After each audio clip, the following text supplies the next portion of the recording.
Hey, and hey again, it's me, God's Comic Brad Stine. This is Brad Stine Has Issues, where comedy and Christianity plus conservatism collide in a cacophony of clarity. This is a very special guest. It's a comic edition, a comic that is very well known in the Christian comedy world. His name, Tim Hawkins, and he is quite a dynamo. Plus, he plays guitar and does music parodies. So he does everything that I don't do except bake. He doesn't bake.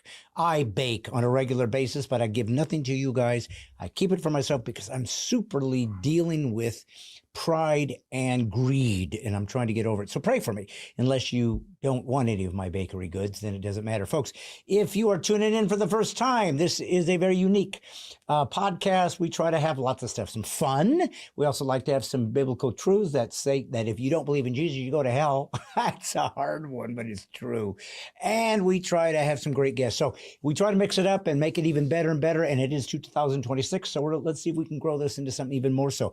Please like, subscribe right now to Brad Stine Has Issues on YouTube. We're trying to get 100,000 subscribers this year. That will change everything for us, allow us to reach a larger audience. And so we need you to share and comment while this is running. Also, go to Life Audio to listen only on audio. Even if you're watching right now, go find it on your phone, Life Audio. Listen, the more algorithms are, I know we're cheating, but it's trying to give the illusion that everybody wants to hear from us. But folks, we can make it even more interesting and fascinating if you help us grow. Matter of fact, part of that growth is people helping us by financial donations. And I'll ask for that later. That's when you guys usually leave. But we also have advertisers that like to do it, especially on Life Audio. Friends, thank you for coming out to Brad Stine Has Issues on this Monday with Tim Hawkins, the comedian bon vivant, and my friend, producer, director. He teaches me algebra as well as the soft shoe. Plus, he's my son. Wyatt Stine is here. Wyatt's doing audio only today because he had a mishap with ink. He was playing and toying with an octopus, got squirted in the face with ink.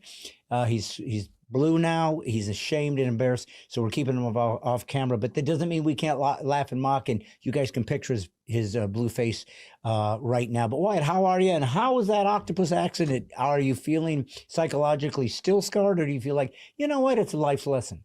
Well, I'm thinking, how do you know that octopus didn't deserve it? Yeah.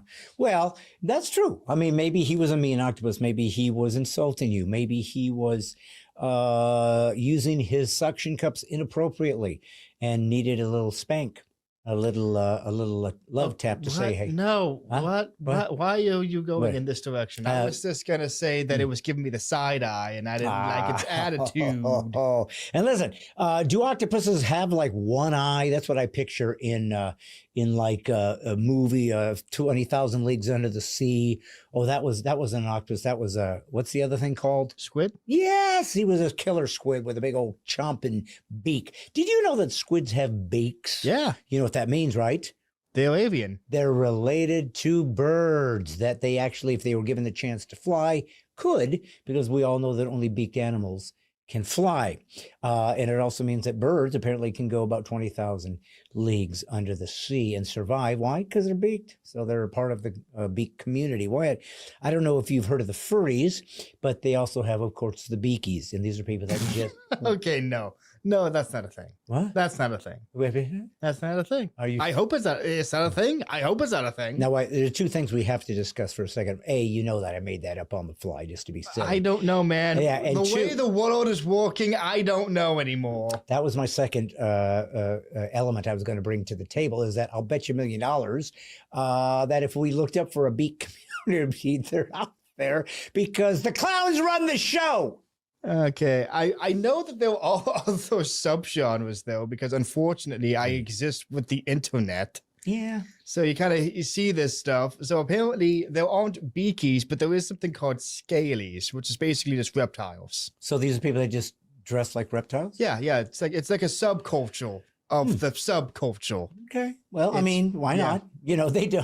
Well, maybe it's a little bit of a class system. They look down on the furries when they say, "Listen, we got scales, so we are cold-blooded. We can handle the freeze. You guys need Yeah. this fur, this basically jacket that's attached to you at all times." By the way, Yeah. have you ever noticed that they shear sheep? Sheep are sheared regularly to make wool, right? We know that. Yeah.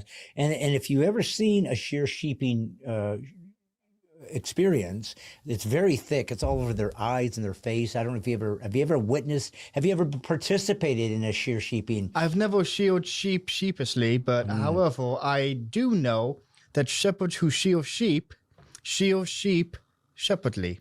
Well, should you shepherd a sheep and shear it shepherdly, she shouldn't be shanked or shuttled without a sure thing. Shoot. Here's what I was going to get at, Wyatt. Do you think that sheared sheep are hybrids of the what used to be known as the wild sheep, the packs of sheep that used to wreak havoc and fear on little villages, especially those that hadn't acquired torches yet? Have you found that they used to run wild? They must have, right? I mean, they had to start somewhere. But I was wondering, do you think they're a hybrid, that they sort of crossbred them to get them to make more thick, or do you think that's their normal coat? And if so, and there was no one to shear them, what a miserably hot July in Phoenix and Vegas they must have when no one could shear them. Well, the sheer supreme audacity of sheared sheep. Okay, I think we're done with the alliteration.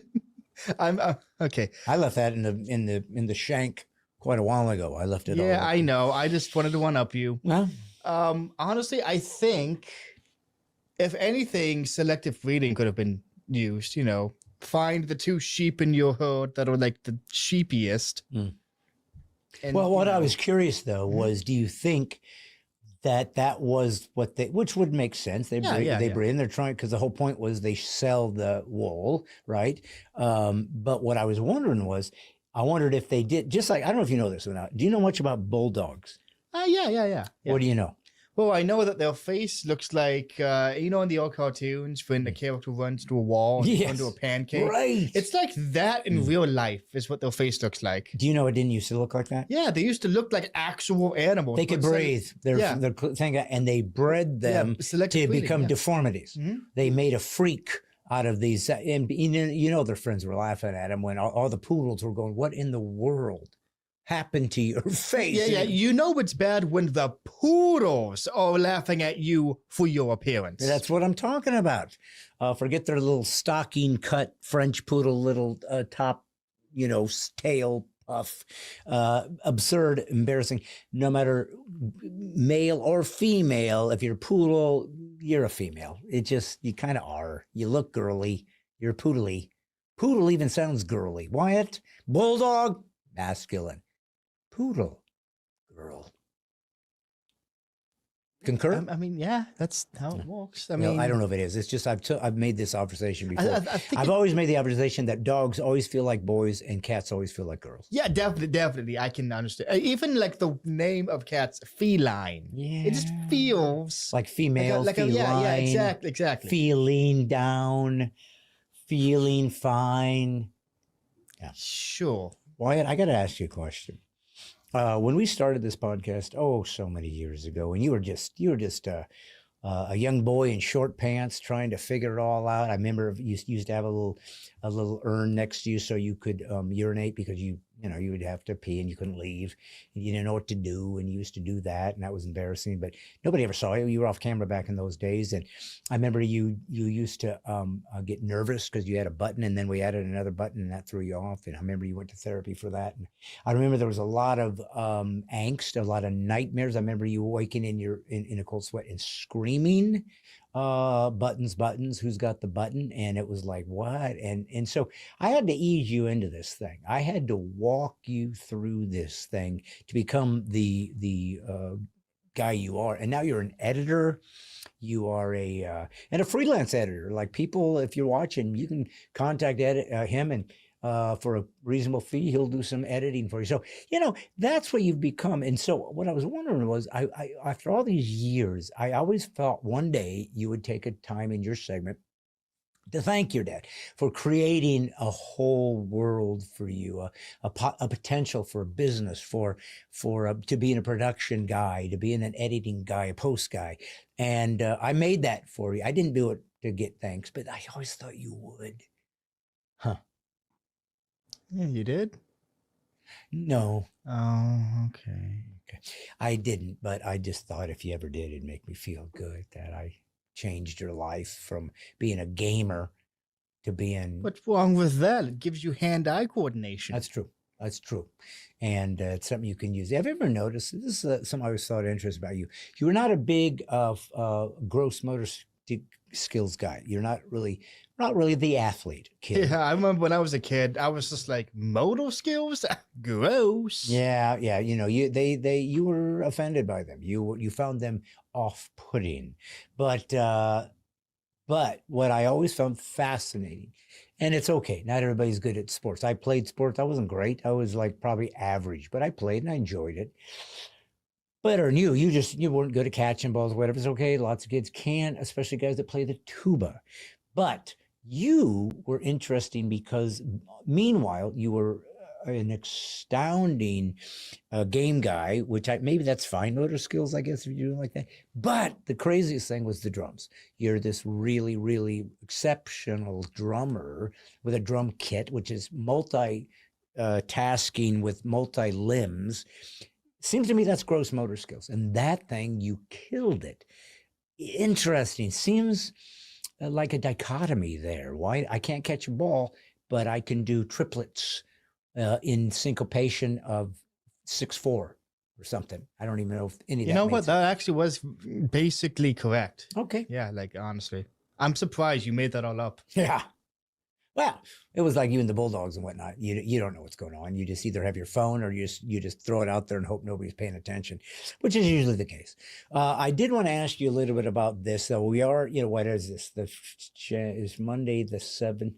What day is this? 18th maybe? 17th? I don't know. Something, but it's the 26th of it's 26th in January. Anyways, you did something unique, folks. You need to know why it's up to this year. He decided to read the entire Bible in one day. Now, tell me how that happened. What got you into it? What got you started? I think you may have misheard. I'm trying to find a Bible? day in the Bible. Oh. It's in the beginning. Which one? Genesis. Yeah, but there's like 7 of them. Which one do I pick? I would say Wednesday. Wednesday? Yeah. When Wednesday? Oh, well, because it's right in the middle. No. So according to Genesis, first 6 days, everything was made. 7th day to rest. Yes. What's Wednesday then? Hump day. No.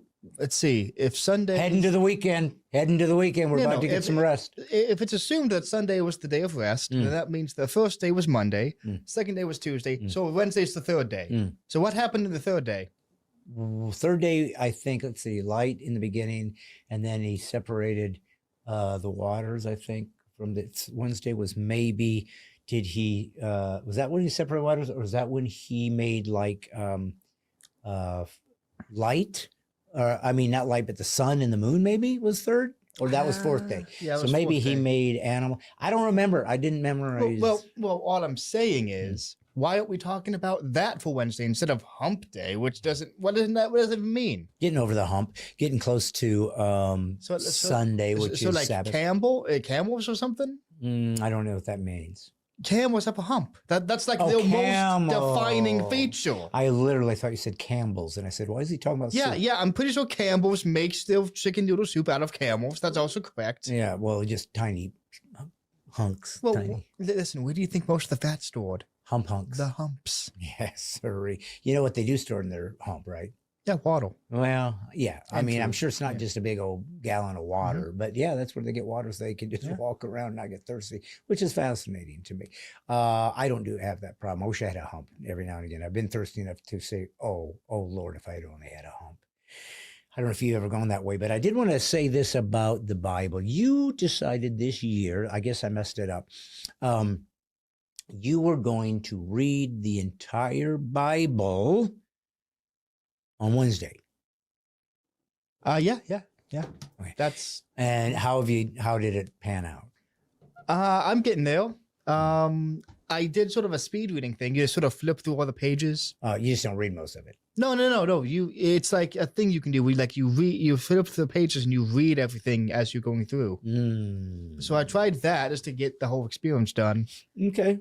Well, anyways, I mean, I failed miserably. I didn't catch a single thing. So now I'm just doing my next best thing, which is doing it in a year. But okay, so I at least tried the day. Well, you are reading the Bible in one whole year, and that's exciting. You are at whatever day this is, 20 or something, or nah, it'd be like 20. This must be the 19th.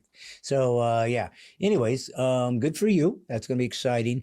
The Bible is a fascinating book. It's a one of a kind book. As a matter of fact, if you go on YouTube, and if you guys who are watching this or listening to this, you can go to YouTube and say Brad Stine, why the Bible is the Word of God. It's one of the most viral videos I have ever put out. Which is even more fascinating because I didn't put it out. Somebody does it for me.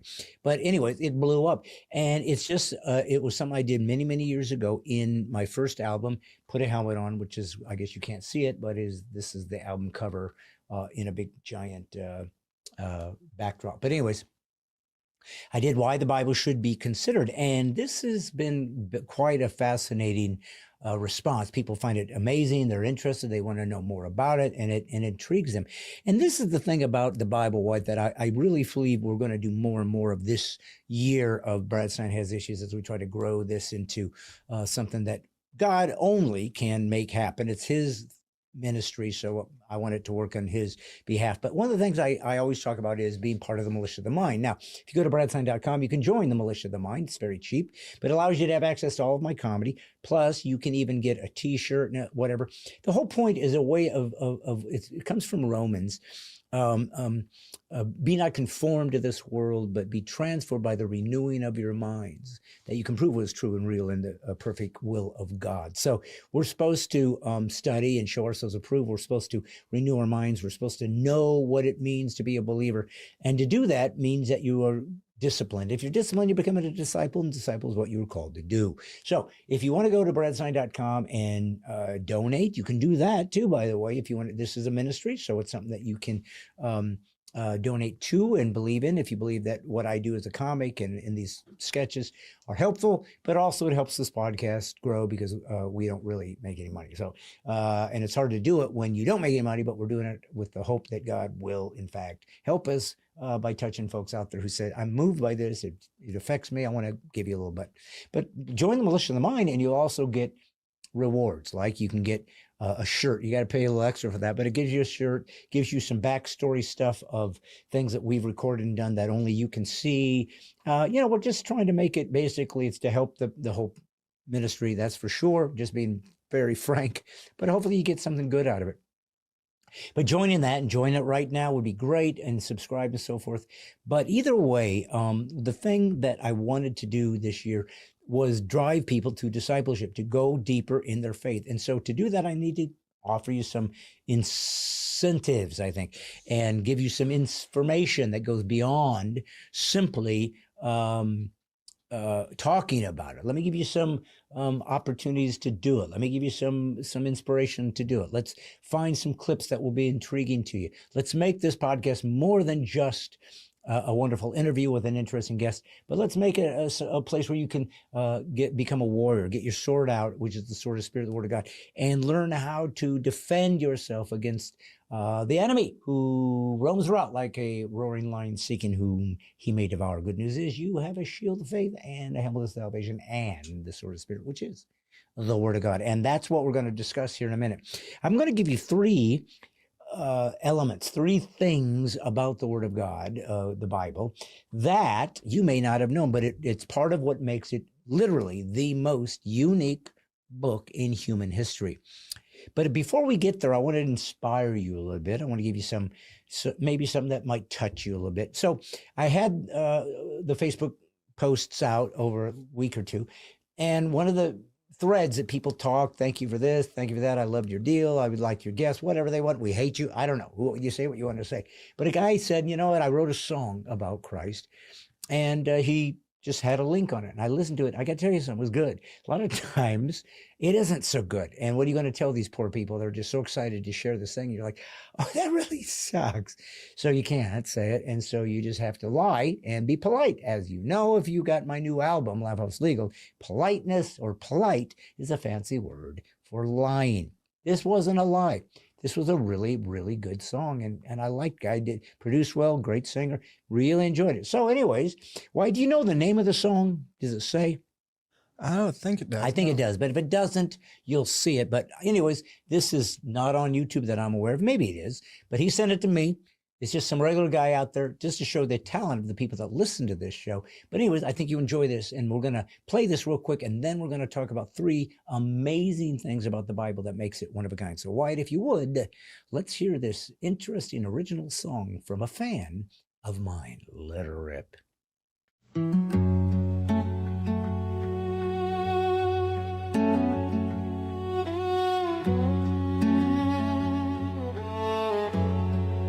Does anyone really know why Jesus did die? It was done by the church. Kill him is what they cried. They tortured and they beat him, hung on that cross to die. 'Cause he'd take away their glory, take away their pride. They were called the Pharisees. He was a threat to them. They would lose their power if all followed the King of Men. They went to Pontius Pilate, accused him of blasphemy. He says he is the King of Jews, but Caesar's the king of thee. Jesus, he was hated from the second he was born. As a child he was King Herod, then the church when he was grown. If this world hates you, just keep this in mind.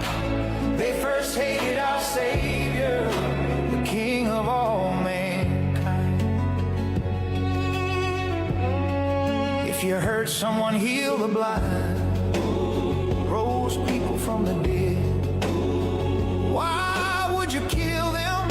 To him I'd want to head. Be right there beside him, so these miracles I'd see. I can only read what he done, don't have to see it to believe. We all know it happened exactly as God planned. It's not for us to question our Lord, the King of Man. I hate what he went through to save all of our souls. My God, we surely love you. For this I pray you know. Jesus, he was hated from the second he was born. As a child it was King Herod, then the church when he was grown. If this world hates you, just keep this in mind. They first hated our Savior, the King of all mankind. I thank you, my Lord and Savior, the King of all mankind.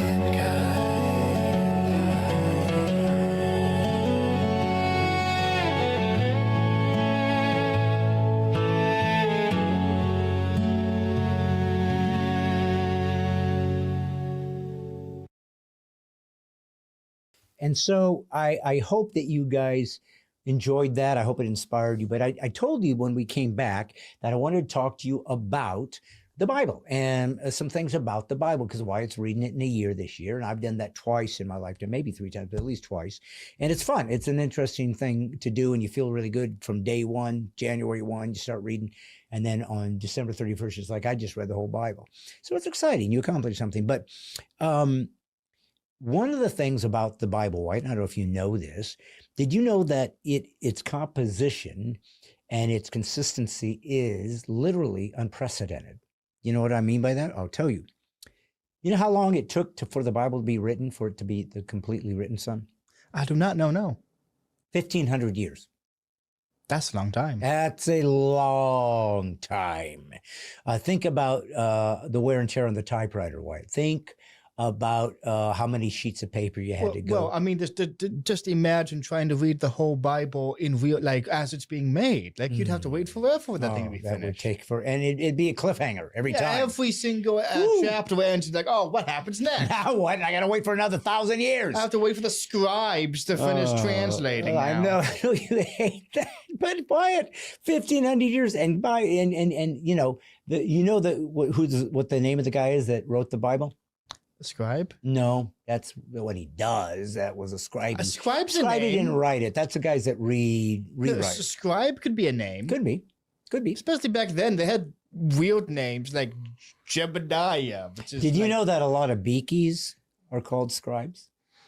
I don't want to know anything more about that particular subculture. Well, anyways, I'm going to ask you once more. No, I do not know who wrote the thing. The Bible. Yeah, it's called the Bible. The reason you don't know is because there wasn't a guy that wrote it. 40 different authors over 1,500 years, So it was over 3 separate continents. So it was a trick question then. You were just trying to make me look stupid. Asia, Africa, and Europe were 3 different areas where this book was written. And then you put it all together, and there's like a consistent storyline. It actually has a beginning, literally. Matter of fact, whenever you hear people talk about the beginning of something, they say the genesis of it. That's how important this book is.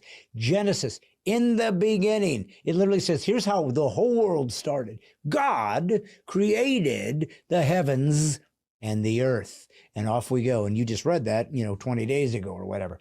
But that makes it one of a kind, because 1,500 years, 40 different people, 3 different continents, cobbled together, and it has a beginning, the middle, all of it leading towards this Christ character. It's all written throughout the philosophy and the prophecies of the Jewish people who were created in these stories, the Israelites. You'll get to that too. And suddenly,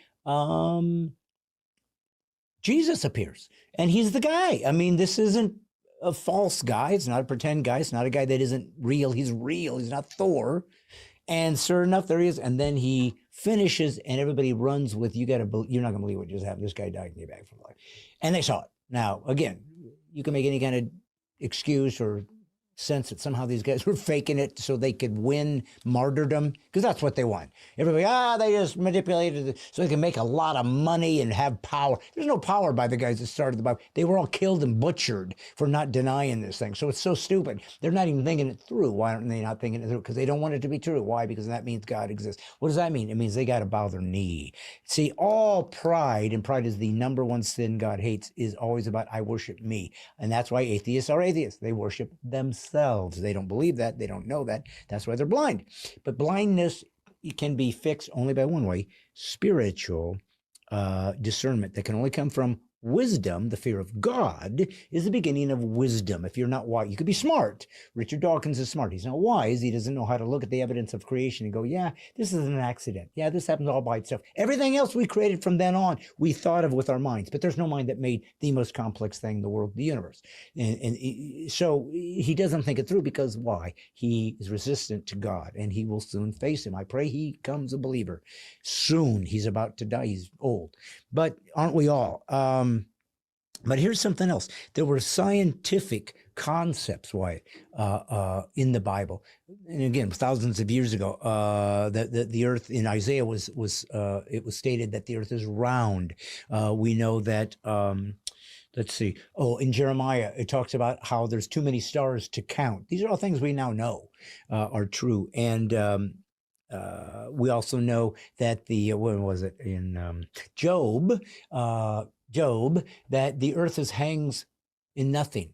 Well, that's true. These guys didn't know that. Some of the other people thought that like we were on the back of a turtle.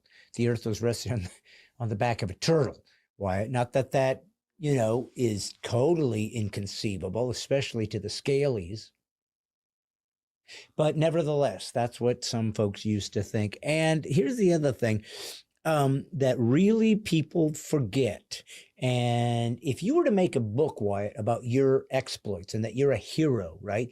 And that you've done these amazing, the Book of Wyatt, do you think that you would tell about all the things you failed at and were afraid of and where you ran and hid and were scared and sinned and did horrible adultery and had sex with your daughters? Would you write a book about having sex with your daughters, Wyatt? I would probably just look at that written on the page and ask, when did I have daughters? Right. Well, you didn't, but I'm just saying, would you do that? Hypothetically. Hey, listen, if you were like pure and a woman who was bathing on a rooftop thinking she was not being seen, and you saw her and you're checking out this naked lady, and then you go ahead and say, hey, come over here, I'm going to have sex, and she gets pregnant, so she murder her husband. Would you tell everybody that in your story, or would you conveniently leave that one out? Yeah, I'm gonna have to check the statute of limitations before I make any comments. But probably not.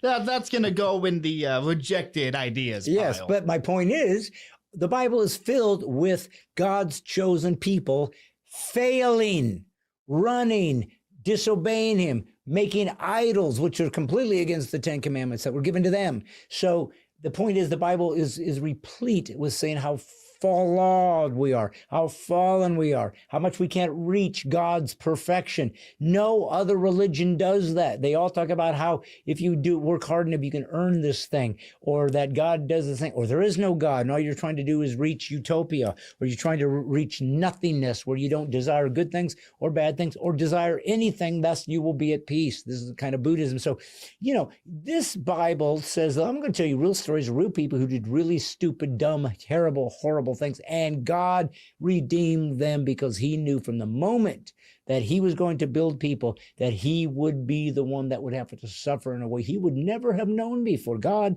doesn't have to suffer unless He allows Himself to do, and He can't do it in the spiritual realm, so He does it by becoming one of us. And that's what makes the Bible so unique. 3 unique things. Salvation comes through God intervening in our life. No other religion said that. No other philosophy said that, because it is the only thing that makes sense. Every human being knows how flawed we are, how much we can't keep up, how much every time one of you guys out there say you Christians are a bunch of hypocrites. No, we're consistent. We're just like you. We fail every second. The difference is you don't think you fail, or you give yourselves appropriate reasons why you failed and why it's okay to, like progressives, go riot, beat people up, but say, since we decide you're bad guys, it's okay if we do evil. That's as bad as it gets. We Christians say, you're right, we're sinners, we're terrible. Don't look at me to see what Jesus looks like. Look to Jesus. He did it right. I'm following Him, and He's way, way ahead of me. So the Bible literally says their people are ruined, destroyed, wretched people, and God has forgiven them and made them perfect by the blood of Christ. It literally tells us, don't worry about being a failure at this. You will, but I will help you out of it. And that will motivate you not to sin, but to want to honor Him by saying, thank you for what you've done for me. So that makes it one of a kind. I don't know if you know this, White. There's a couple things. But I don't know if you know this about Bob. I just found this. Do you know that which book of all books in the world is the most shoplifted? Yeah, it's the Bible. It's the Bible. So think about that. They literally steal the Bible so they can open it and read, "Do not steal." I bet you there was a bunch of tugged collars and upon reading that Oops. part. I only stole this so I could see what I'm supposed to do to make my life good. Little did I know that this was going to expose Let's me. see, what does this magic book say I have to do to be a better person? Let's see, chapter 1, don't stare, and I fail. Yes, I'm out. I'm out. But anyways, hey, listen, I got to talk to you about failure. Years ago, guys, I don't know if you know this or not, but I used to be on Fox and Friends. I don't even hardly watch Fox anymore, but I was on Fox and Friends for every Monday morning live from Tennessee, live to New York for 6 months. And it was fun. I had a lot of fun. I was live on a major television network. The producer was familiar with my comedy, thought I was great, wanted to try me out and have me be sort of this on-air personality that they'd bring in. They'd have 2 or 3 different articles about some crazy thing that happened. Then I would make funny commentary from a conservative Christian point of view. And I took it to the hilt, man. I went after it. And one time I made it onto the couch. And this is back in the day with Gretchen Carlson, who's become a friend, has been on the show. Steve Ducey, who used to interview me the most, and Brian Kilmeade. That was the 3 on the hosts on the couch at that time. But anyways, one time I was in Manhattan, in the city, and I filmed myself going to be on Fox and Friends Live. And I actually put out into little clips, making my way to Fox and Friends.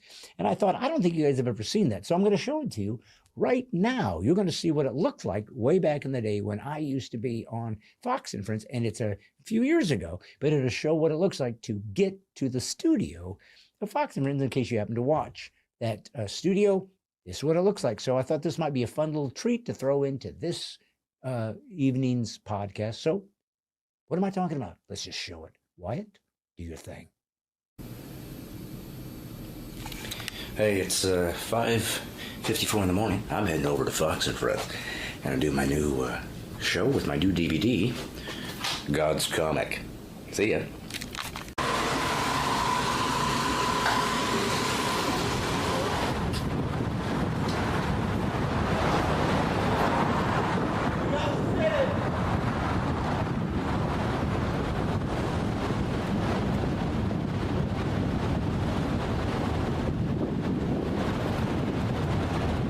Walking the wonderful streets of New York, heading to God's Comic debut.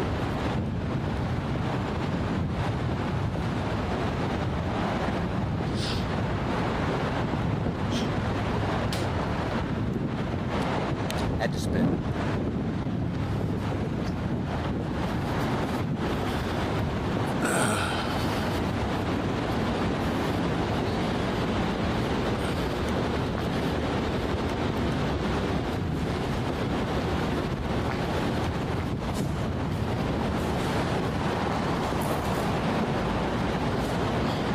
Should be interesting if they even let me have a camera in here. We'll see.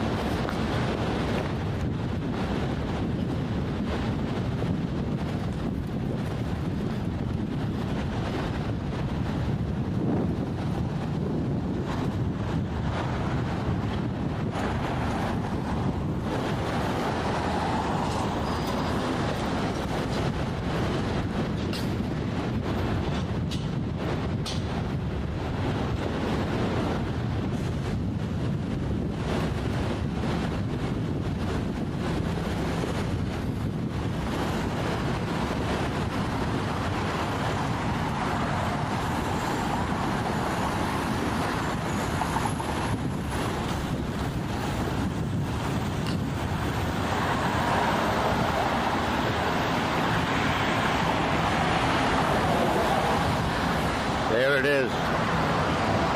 My Mecca. Fox. Boom.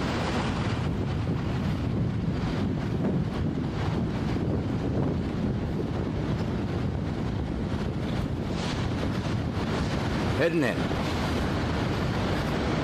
Heading in the doors. Hang on. President of putting too much pressure on Israel to make concessions to the Palestinians. The president rejects that criticism. Okay, I got in. $30, but it's worth it. I'm in the green room. For those of you who've never seen a green room, it is never green. Today than it has been in the past. one tangible sign of that cooperation is the support we've provided for ISL, which has, I think, proven itself in saving Israeli lives. We're committed to this system. I'm looking forward to listening and I'm going down to this minister of law to affirm that commitment. As of the weekend, the White House announced the president was, in fact, Pretty boring, actually. expanding military and civilian cooperation. Coffee, perhaps.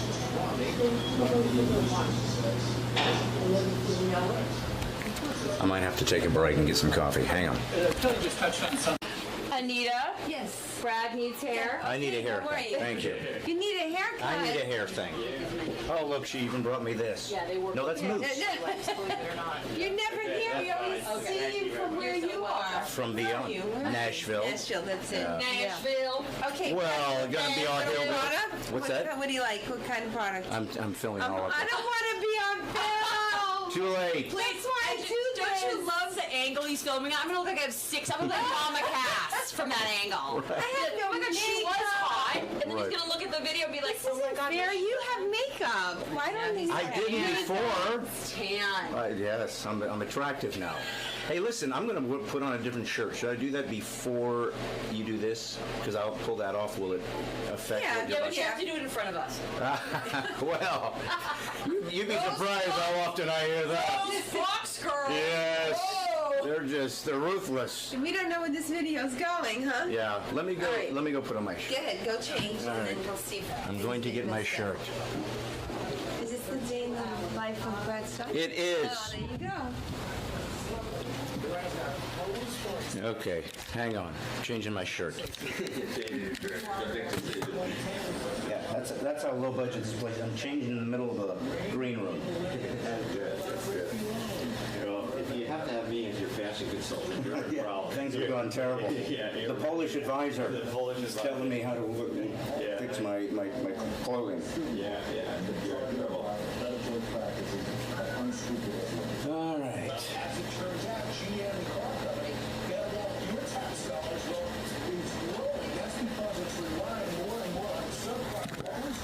There I am. Incredibly attractive.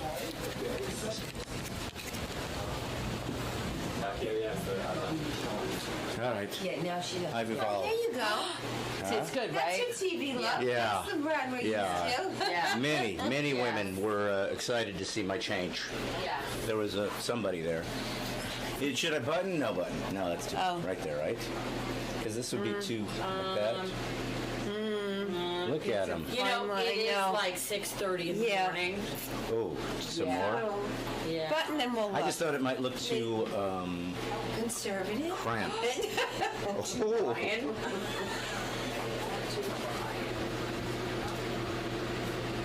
Yeah, or no? Are you comfortable? I don't mind. I just didn't know. I didn't know if it looked weird. The collar is kind of tight. All right, now open it. Open it again. Come Well, on. Don't be shy. if I had a nickel for every time I heard that. Do I look like I'm, too much? That's it. That's it. Oh. Yeah, that's it. Yeah. Okay. You'll be on set You though can't, to you prepare. can't move though. No. Yes. It's a fine line Welcome. between 70s. So hi, Steve. Right. Boy, am I funny today. Right. Can't move, but yeah. All right. No, it's true.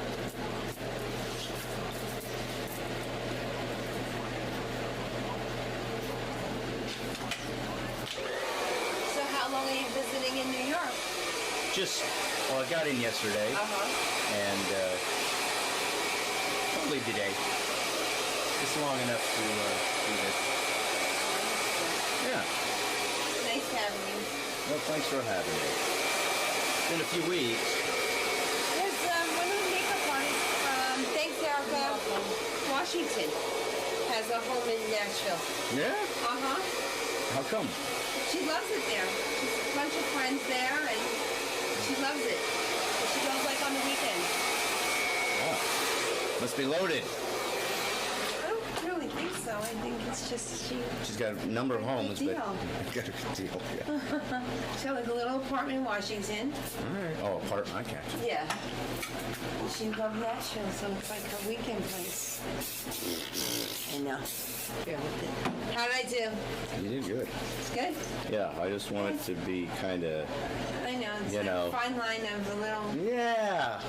Yeah. What do you think? Do I look good? perfect. All right. All right. Thank you, dear. You're welcome. Nice to meet you. All right. You too. All right. This is my life. There you go. Is anybody still awake? I'm barely awake. All right. And back to my room. Okay, I'm going to pause mode. See you. Okay, microphone's going on. Here's the guy that did it. He even stuck it up my shirt. That's wrong. Oh, here comes the teasers. There they go. It's illegal to tease. It's bullying. They're not listening. I look good? Yeah, you're all good. Okay. His camera's better than mine. We're in the middle of a segment. When you call in a guest for Toby in the middle of the segment, you gotta ask him if he has a segment. Otherwise, they'll just start yelling. If you go, I got Brad Stine, he's like, no. Yeah. And then another Toba thing, never interrupt him in the middle of the song.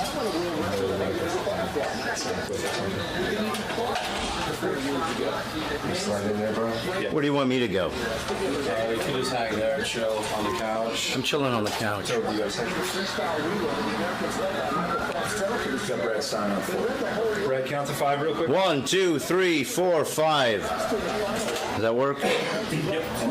Okay. I have A2s at You're gonna tease me. Here we go. We'll call a guest. I'll be back in a moment. They'll be down the hall. I'm here with my best friend Steve Ducey, who's made me look good. All these months, he's made me look good. I didn't know what I was doing, but because he's my straight man, he is my Bing Crosby to my Bob Hope.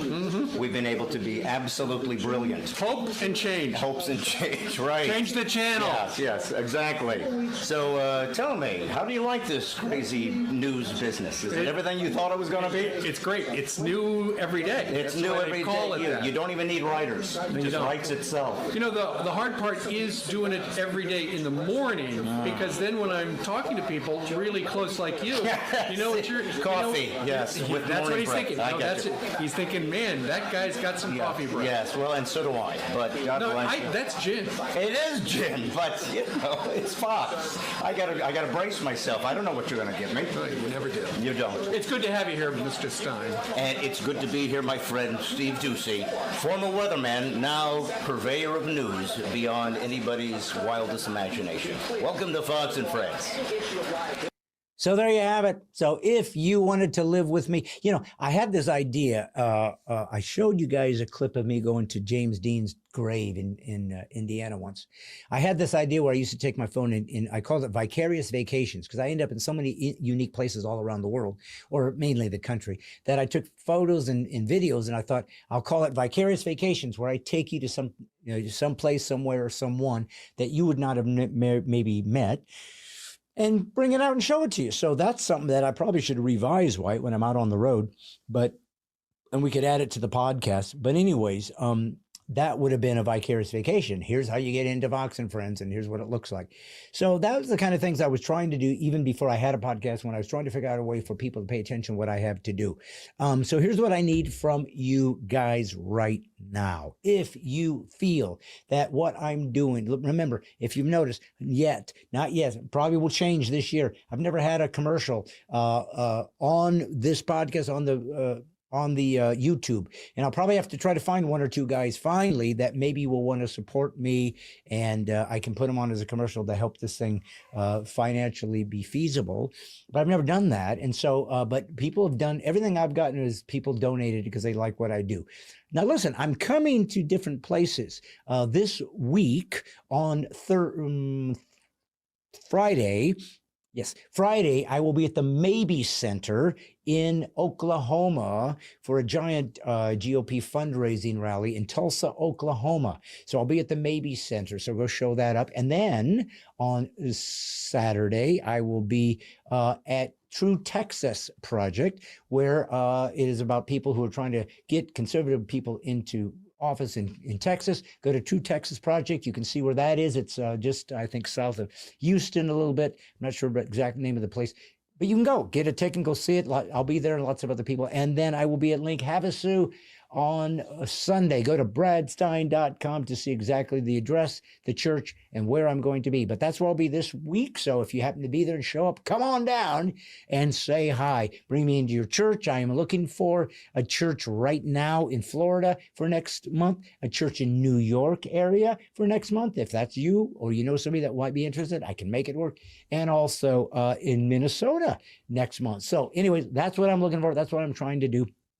And I hope that you guys come out and see it. I hope you continue to enjoy Brad Stine Has Issues. If you comment below that you like this, please comment. Just let's keep the thing going so people know that somebody's paying attention. Is there a guest you would like me to have? Is there a topic you'd like me to talk about? Is there a comedy clip you'd want to see? I don't know, but commentary video you want, that's very popular, of some comic or some atheist or some anybody that you think I'd like to see you commentate. Just write it down there, engage, and we'll try to engage back. But that's what Wyatt and I are up to see just what God might have for us in 2026. Keep me in your prayers. I'm still having some health issues, but I do believe that God will free and heal me from that. And that's what it means to be a follower, that the supernatural also appears naturally as we seek his face. But this is a special occasion because, as you know, I do bring on comics every now and again. I've had some great ones. Jim Brewer, a very well-known comic. Victoria Jackson. So 2 Saturday Night Live folks I've had on. I have had Jeff Allen on this show, and I've had Yakov Smirnov, a classic guy, Russian comic that's been on my show.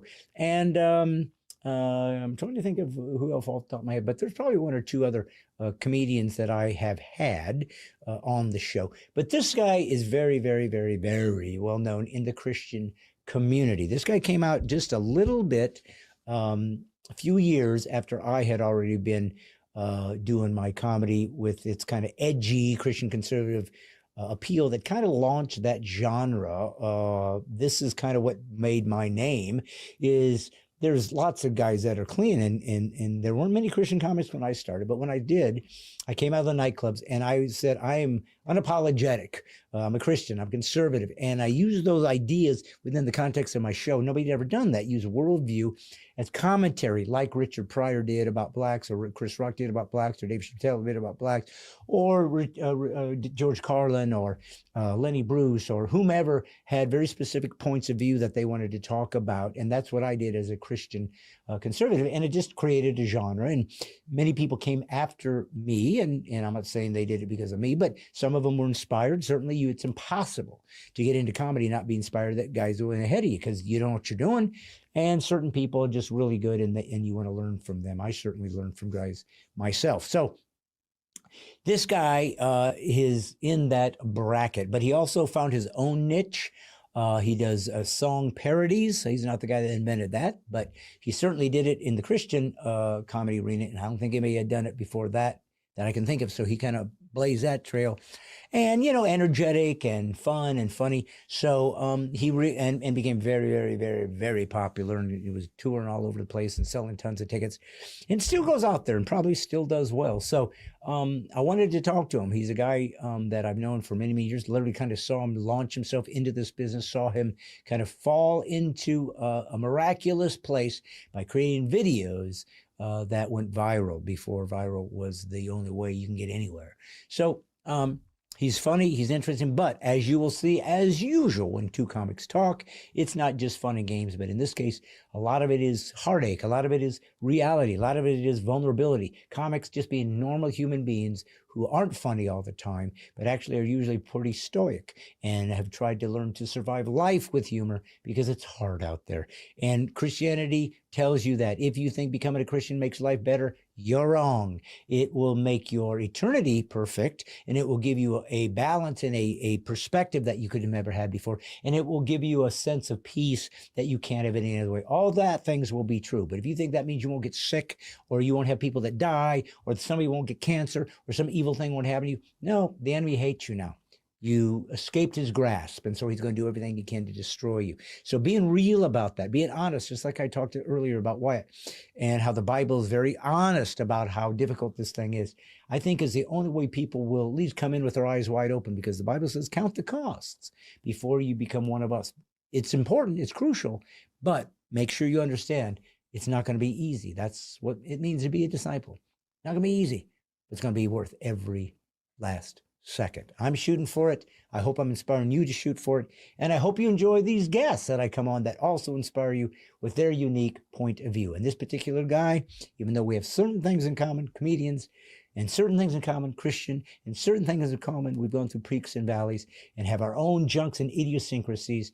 We also have had the pleasure and the privilege of bringing laughter to people as our livelihood. And that is a unique gift, and I'm grateful to God for it, as is he. So I'm sure if you are a Christian and you're watching this, you have seen and have watched and have enjoyed this guy. And if you haven't, you should check him out. So please enjoy this conversation with God's comic, Brad Stine, and Tim Hawkins.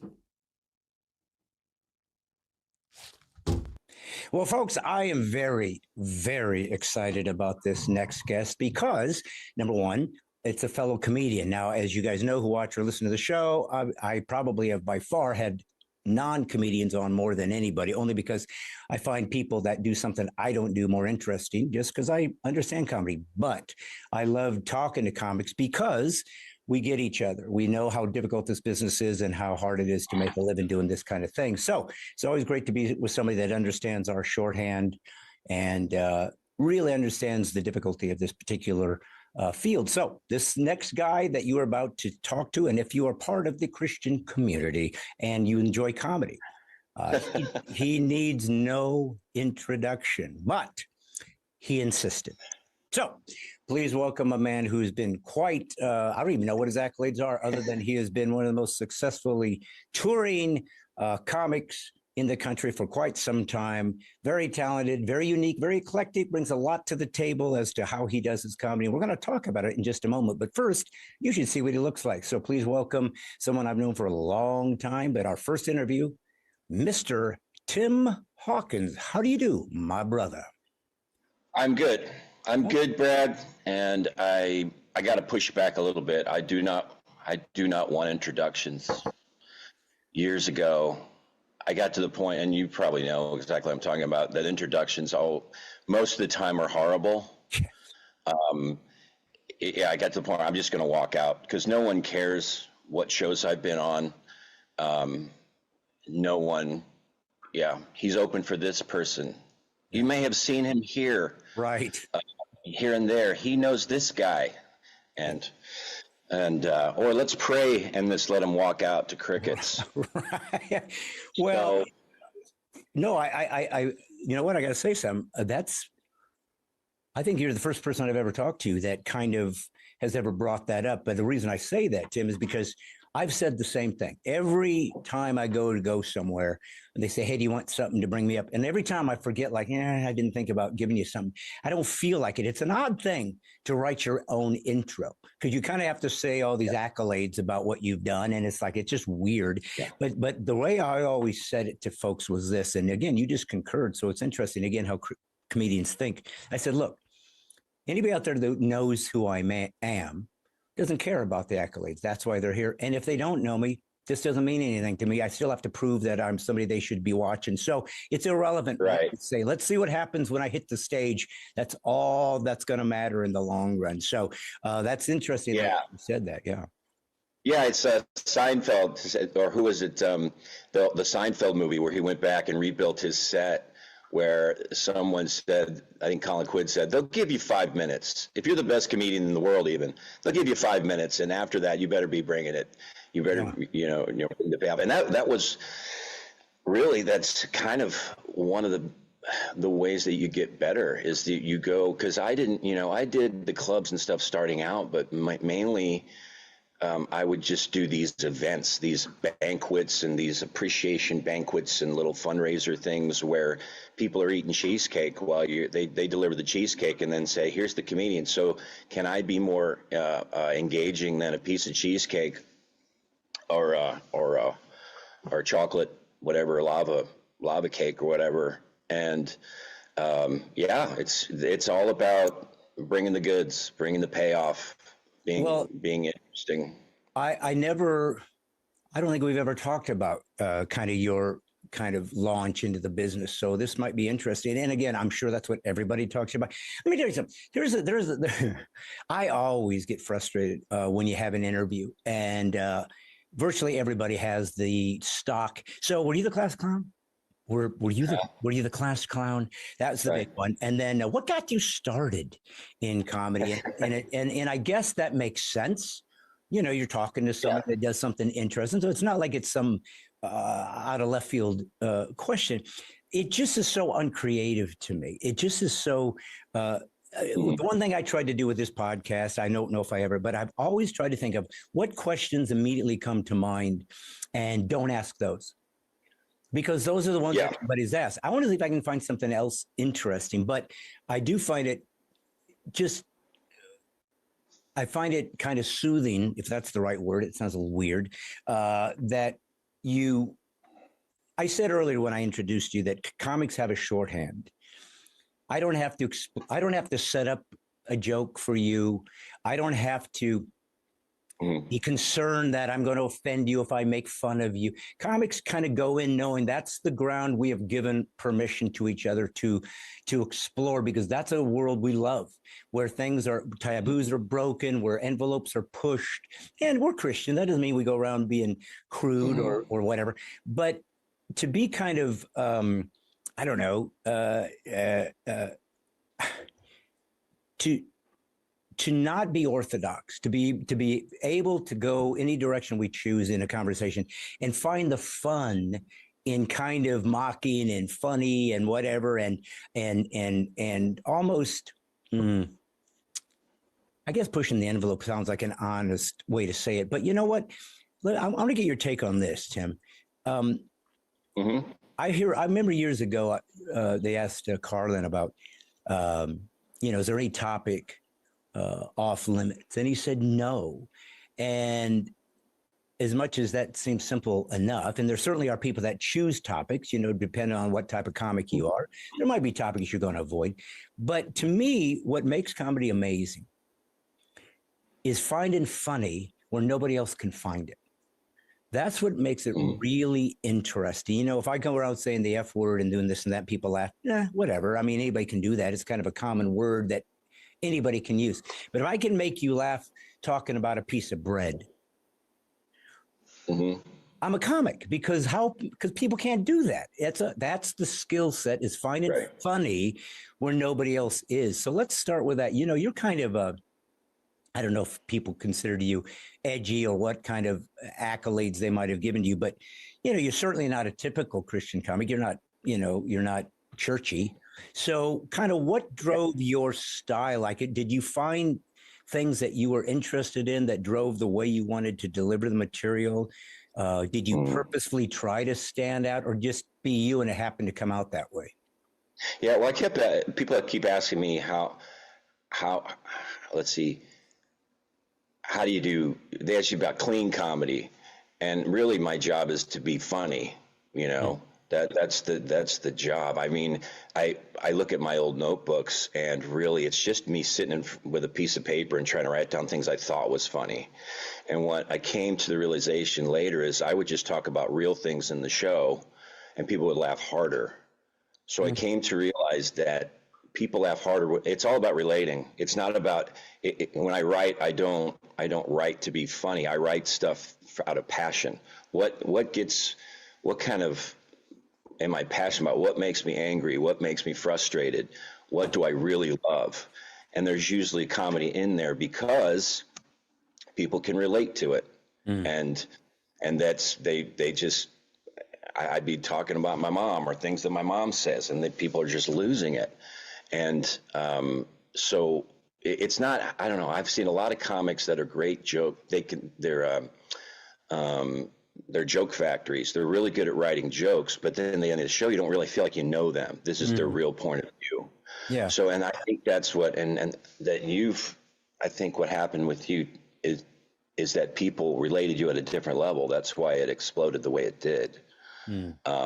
Because this is what Brad really thinks. And I don't think, and it's not about pushing the envelope. I just, or being edgy or whatever.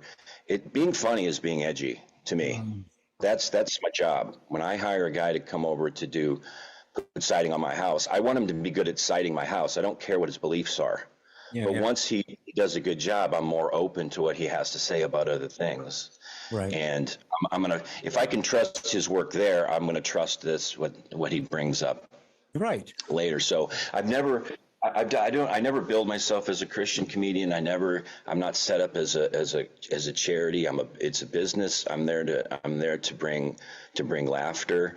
I'm there. Another thing, I'm not there to serve myself. Once I realize that this is about serving other people, there's going to be several people in the audience that don't like you.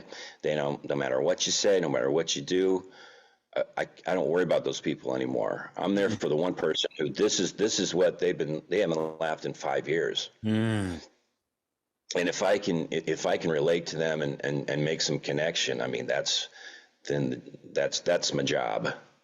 Well, I don't know if people understand the weight that sometimes comes with the particular performance art of comedy, because laughter is unique, right? I mean, we all like music, and I've had many musicians on my show and talked about it.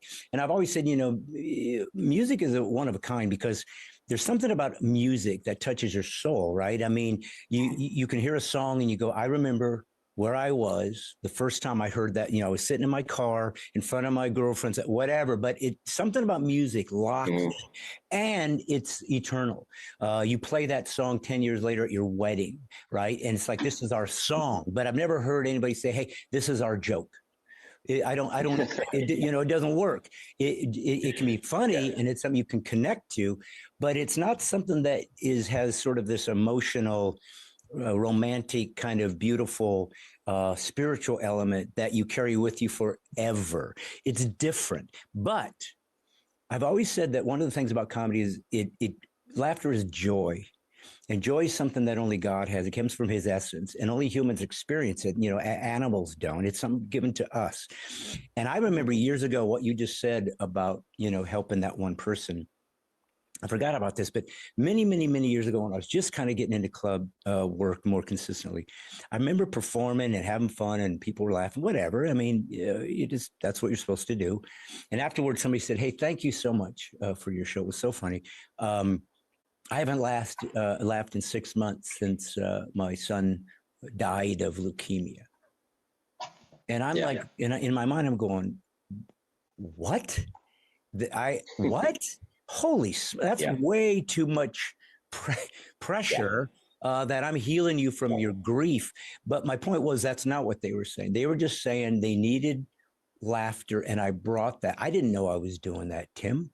I didn't know anything was going on. I was just doing my thing. But I think there is something interesting about comedy and what it brings to people's spirit that is one of a kind. And so I think we take ourselves lightly sometimes, like, we're just frivolous, we're just funny guys. Yeah.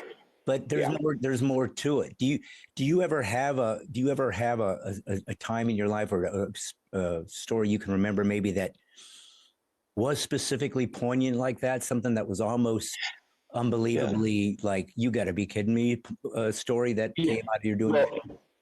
Well, yeah, they'll say that. They'll say, there's been several times where right before I walk on stage to do my thing, they're like, oh, there's a guy here that's got 3 months to live. And then okay, at that moment, your brain kind of pushes it to the side. But I don't think people realize the emotional payment that performing of any kind has on somebody. It got to, there's a point there about 2017. I'd been doing this for many years. And I think I just didn't realize it. And I went to get checked by the doctor, and I had no, my endorphins, I had no endorphins. I had no of the happy chemicals. They didn't even register in my head. So they had been all kind of drained out. And this is the thing, it's like, I love doing this, but my body got to a point where we're not doing this anymore. You need to make a change or do something different, because I'm out.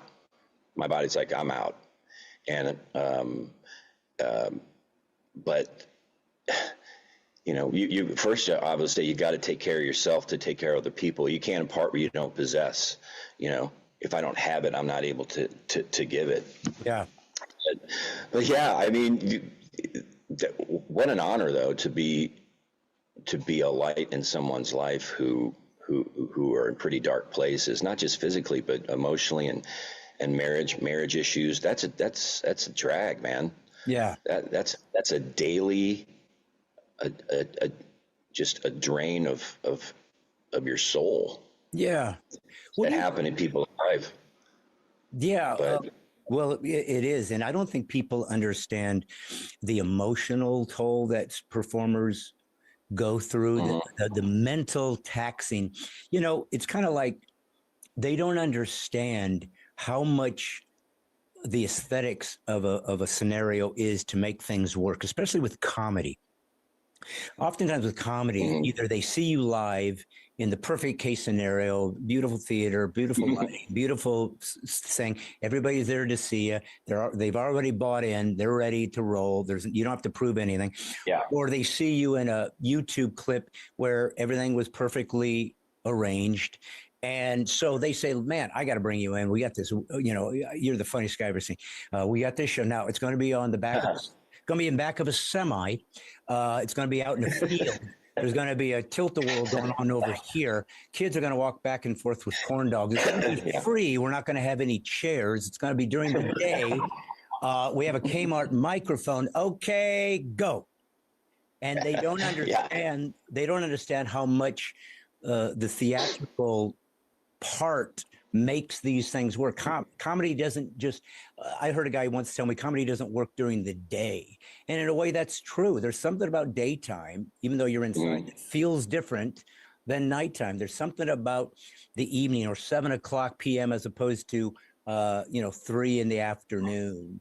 That is completely different. So, let's talk about that for a second. I'm guessing, you got such a dynamic career over the last number of years that perhaps your ability to control your environment's much more precise. But, give me some ideas, some stories just for folks who've never been there of some of the hell gigs is what we used to call them. And it's okay because hell's in the Bible, so I can use the word. And some things that happened to you that you could particularly remember that because it's so fun and to laugh at. I've always said this to people. The last thing a comic has to laugh at is another comic bombing. It's just fun to watch some guy bomb because we've all been there. It's like, yeah. You're bombing like especially doing like open mics. Yeah. When the crowd isn't laughing, the comics in the back of the room are laughing. That's when you're not doing well. When the comics are quiet, that's when you've hit something. You're on to something. I don't know. It's funny that you say being funny during the day, and that's one of my beefs with like modern worship. It's like you go to church. It's like it's 9:30 in the morning. We're doing an hour and 15 of worship, dude. It's like I haven't even eaten breakfast here, man. I can't get. Can we just do maybe 15 minutes and just? I'm about to pass out. You would do praise and worship? No, it's going to church. Oh, I got you. Going to church now. It's like wow. It's like they, maybe on a Friday night. But man, I'm struggling. But yeah, you know what, Brad? What happens as far as like hell gigs? Gosh, I just remember the early days doing these youth lock-ins. Where you go in at 2:30 in the morning, and these kids are hyped up on M&Ms and Dr. Pepper, and you're in a gym. I was in a gym one time. I was on the gym floor, and I have a guitar, but there's a mic but no stand, so I had to have the kid hold the mic while I'm playing my guitar. And there's balloons. You can't even see the gym floor because there's balloons covering the floor. So of course, it's just balloons popping all through what you're trying to do. And it's like these gigs, you can't say no. We have to pay the bills. Right. So you have to say yes until you can say no. That's.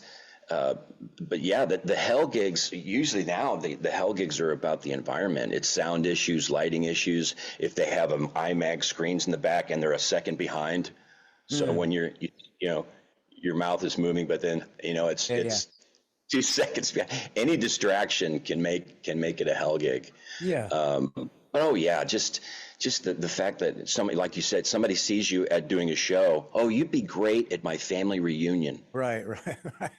Like, and I would just know I would not. Yeah. This would be horrible because there's certain red flags that come up.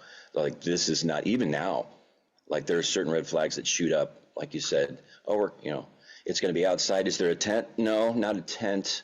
It's by a building, I think. Yeah. It's an alley, and people are going to be walking by. It's going to be great. Yeah. It's going to be great. Hey, Tim, I think it would be great if we're doing our banquet that you dress up like a waiter, and then you just are waiting tables, and then you get up and start doing your show. Yeah. Like, that's the worst idea I've ever heard in my life. Right. That is, it's hilarious. People, their conceptions about comedy, about you're like this all the time. Yeah. And no, I'm a very boring person. I sit around. I love parties and I love the energy, but I'm the guy in the corner looking around and soaking everything in. And what you're seeing on stage is a concentrated version of my point of view. That's what you're saying. Well, do you think do you consider yourself personally more of an introvert, or are you more, isolated guy, or are you more? Yeah, I don't know. I'm not really. I don't know. They had those, personality profiles that have been big. You're this, right? You're a rabbit, or you're a mongoose. Right. I'm more of a lion. I think I do know this. If I'm around people, like we're down at the beach house with some friends and stuff, there are points I got to get out of here. I got to get out of here and decompress and be by myself for a while. If that's introvert, I guess I'm that guy. But I think there's a certain, that's kind of a benefit, because that's the way we work as comedians. We make little notes that used to be on the back of receipts. Now it's on our phones. And then we go back and then we look at, okay, that's when we kind of develop our ideas, and we need time to kind of think it out and work it out. And it's very scientific. So there has to be, I think that lends itself to comedy, that scientific part of it. Every time I do a show, I'm going right back to the set list. That's something that I've always done. I'll go back to the bus. I'll fire up the laptop. Okay, what did I do? What did I not do? What phrase did I use that worked? What is, what's dragging the bit down, right? How about putting that joke there instead of there? Maybe that's going to work better. It's just very meticulous, and it's work. Yeah. I just don't look at. People think, oh, you do a different show every night. No, I do little bits of new. And you asked me about that. You called me years ago and you said, you're doing these ticketed events, and how do I workshop this new material with these paying customers? I don't want to give them a workshop gig. Mm-hmm. I want to give them my A material, but how do you incorporate new ideas? So I learned how to sandwich a new idea in between two old ones. Mm-hmm. And and then you start growing that new idea, and then in a year and a half, 2 years, you don't have time for the old bits. That's right. That's right. So, it's that's the fun of it. Because if you just kind of sitting back and resting on your laurels and the old material, that's going to work. That's the fun part for us, is what is fresh and new. There's nothing better than throwing out a new idea that hits. Yeah. The thrill is just the same as it was in year one. That's right. Well, I think that what you're saying is so obviously true, but nobody that's listening to this, that's not a comic, would understand what we're talking about. They don't get it, because the problem with there's lots of challenges with stand-up comedy. Number one, I've always said, it's the only performance art I know that you have to rehearse in front of the audience. Because the only way you work out the material, the beats of it, people don't understand how the timing works. People don't understand how one word suddenly changes everything. They don't understand that I said this joke, it kind of flat, kind of flat, kind of flat. Oh, I waited 1 second more and then said it. Oh, it worked. It's like they don't understand that when they hear the finished product, it sounds so simple. It sounds so obvious. It sounds so melodic. It sounds so. It couldn't have been any simpler how you said it, and you're like, yes. And it took me 2 years to figure out how to make that sound like I just thought of it. That's what they don't understand about how hard it is to do this material and how long it takes. And what you just said too is exactly what everybody has to do. Is you have material you can count on. You have to, if you're there doing a show, you have to make them laugh because you're being paid. Yeah. But it's like, okay, well, I know this bit works and I know that bit works. This one in the middle, I'm going to pull it out. I'm going to start playing around with this new guy. If it's working, I'm going to let her run, see where it goes. If it doesn't, I'm just going to jump into this next bit that I know is going to bring him back, and I'm back in the sound. Yeah. So that's the only thing you can do, but people don't know what that means. They don't understand the meticulousness, the sophistication of it, how much work is involved. And I don't know if they care, frankly. I mean, no, I don't care. No. Yeah, they're not sitting there going, no, they don't. Yeah, it's funny. Like, we watch. You know, it's funny too. It's to get to the point where you're realizing you're just creating a product. I mean, they may think they know who you are and all that stuff, but they're just there to consume. They're there. It's what have you got and consume. You know, it's so funny. We'll watch a movie that cost $1 billion. You know, they've got 3,000 people that took to make this movie. It's a 2.5-hour movie, and you walk out. How'd you like it? That's pretty good. Yeah, that's pretty good. Yeah. You know? Right. You know what I'm saying? Yeah. So, I remember early on doing open mics that they'd give you 3 to 5 minutes, and I would, I was doing these open mics in St. Louis, and the head guy, Craig Hawksley, he was kind of the St. Louis guy. He comes up to me, goes, "Dude, you don't have to do a new 5 minutes every week. I thought you had to do a new 5 every time you went up."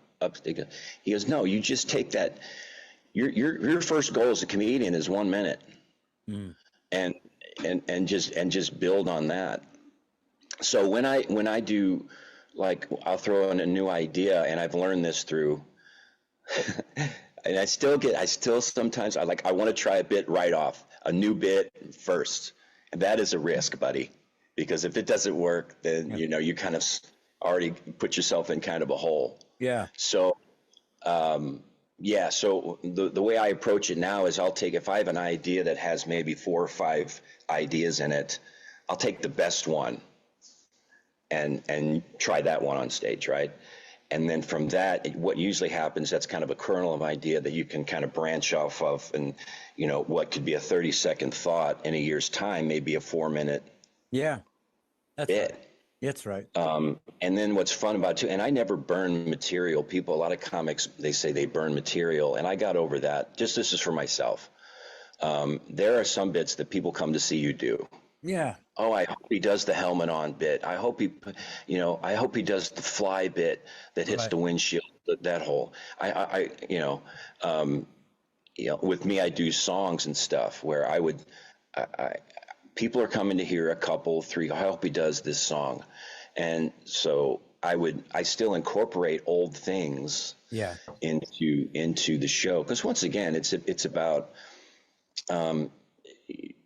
knowing your audience and being comfortable with that. I'm not good in front of every audience. I'm not gonna do well in front of everybody, and I'm okay with that. Yeah. I write for these types of people, and knowing their sensibilities, and I'm not here to offend. I'm not here to offend them. I'm here to entertain this group of people. And there's, some other people might enjoy it. I just want to make sure, okay, these are the folks I know are coming, and I want them to enjoy this. It's funny you say that, because I had the same experience. And again, I hope people are finding this an interesting conversation, because it's more like 2 comics, talking about the challenges of their careers. But it's so hard. It's so hard. Yes. But all these standing ovations, they can't take it. Yeah, exactly. Well, and that's the other thing that people don't understand is how kind of insecure we are, you know. And everybody's had this. Totally. Is you go watch, you're doing a show, everybody's laughing, you're having a wonderful time, and you look over and there's one guy, just like the whole time. He's just like that, and you're like going, okay, I got to break that guy, or I'm bombing. If I don't get that guy to laugh. Yeah. Now I'm angry. It's like, what's wrong with you? Jump in, join everybody else. So there's something about, you see the one guy that you feel like you're not connecting to, and you're trying to go to them, but there is an insecurity to it. But I got to tell you, you know, I was always in the same boat. Like when I had my first album out, and that's how old I am. I call them albums. Albums, yeah. Yeah, I used to think, well, people. First off, I thought everybody had seen it. I don't know how naive I was that, well, if you got an album out, everybody's seen it, so they know the material. Well, they haven't. Yeah. Many people haven't. Some have, but some haven't, or they saw a clip. Yes. I used to think to myself, well, I don't want to do this album because they've already seen that, and they're like, oh, he's doing that. And then I had to come to this revelation and this realization. It's like nobody went to Frank Sinatra and said, oh, he's doing New York, New York again? Holy, get some new, what the heck? Elvis is doing She Ain't Nothing But, come on. No, I want the stuff that brought me to you in the first place. I want that. So there is a balance between, there's new things to play with, and the people that literally do want to see in real life the thing they've watched 1,000 times on TV or YouTube. And it's like, I just kind of never thought that way. But what changed in my career, I think that helped me the most, was exactly what you're saying. Every time I would do, and I basically grew up in clubs. So I was always in a club. And so you always have waiters and waitresses there. And I always wanted to impress them. I felt like if they're laughing, because they hear everybody, then I must be doing something okay. But I always would be concerned that they'd get bored hearing me do the same stuff. So in some ways, I was always trying to bring in new stuff to make them keep interested. I don't know why I was doing that, but something occurred to me once, and it is this. For those who don't know, the typical, I don't even know what it's like anymore, Tim, in the clubs. I know it's a lot harder now, I think, in some ways, because for the most part, it's ticketed now. You have to bring in your own crowd. It didn't used to be like that. They just brought you in. People showed up. If you were funny, they brought you back, and that was that. But it was an opener, a middle, and a headliner. And what I realized about a headliner, and I used to think to myself, oh, a headliner is supposed to be the funniest guy. Well, I don't think that's true, because funny is funny. If I do 15 minutes and you're laughing the whole time, and then I do 45 and you're laughing, what difference does it make? You were laughing at it was just funny was funny. I laughed at everything.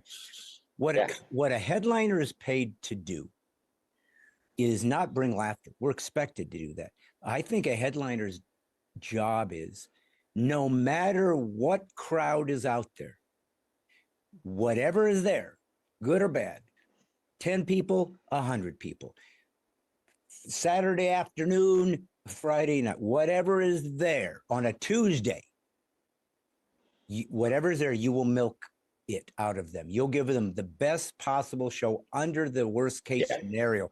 That's the job of the headliner. Consistency. I always will bring, it doesn't mean all my shows will be great. I can't make that happen, but it'll be consistent. And I realize I can't do that unless I settled on a set that I decided I need the same opening every time that works every time. So I know they're going to follow. I need all the interior material that they're going to keep following, keep enjoying. And I need a closing piece that hopefully can get them to laugh every time or clap or something that says ta-da. And once I decided, okay, I'm going to choose that and just go back to each club or whatever, do the exact same set until I feel like it's perfect. And that's what became Put a Helmet On, which was my first kind of thing. But it was like maybe 3 years of doing that over and over and over until it was just smooth. And and then, Tim, and I'll let you talk to this, the problem was suddenly you kind of get a hit and you realize, man, I got to have a new album next year. I need something new. So suddenly I felt like it kind of rushed me a little bit from then on. I had to keep, and I never felt I mean, all of my material, I think, is all my. I've got 7 albums. All of them have good material, but I don't think any of them felt as perfect. And nothing's perfect, but none of them felt as perfect as my first one because I took the most time. Yeah. Prepare that one and finally get it in the can. What is your thoughts on that? Yeah, yeah, some guys, and I'm thinking of like the blue collar guys. I mean, I worked with Ron White. He did a set. It was in the early '90s. We were doing kind of a special open mic where they brought in some, they had a couple of headliner guys, and yeah, Ron White was there, and I remember just how good he was for 10 minutes. It was just like a short set. And I saw him years later on the Blue Collar tour, Blue Collar movie. I was like, man, I know that guy. And he did one of the jokes he had done 15 years earlier.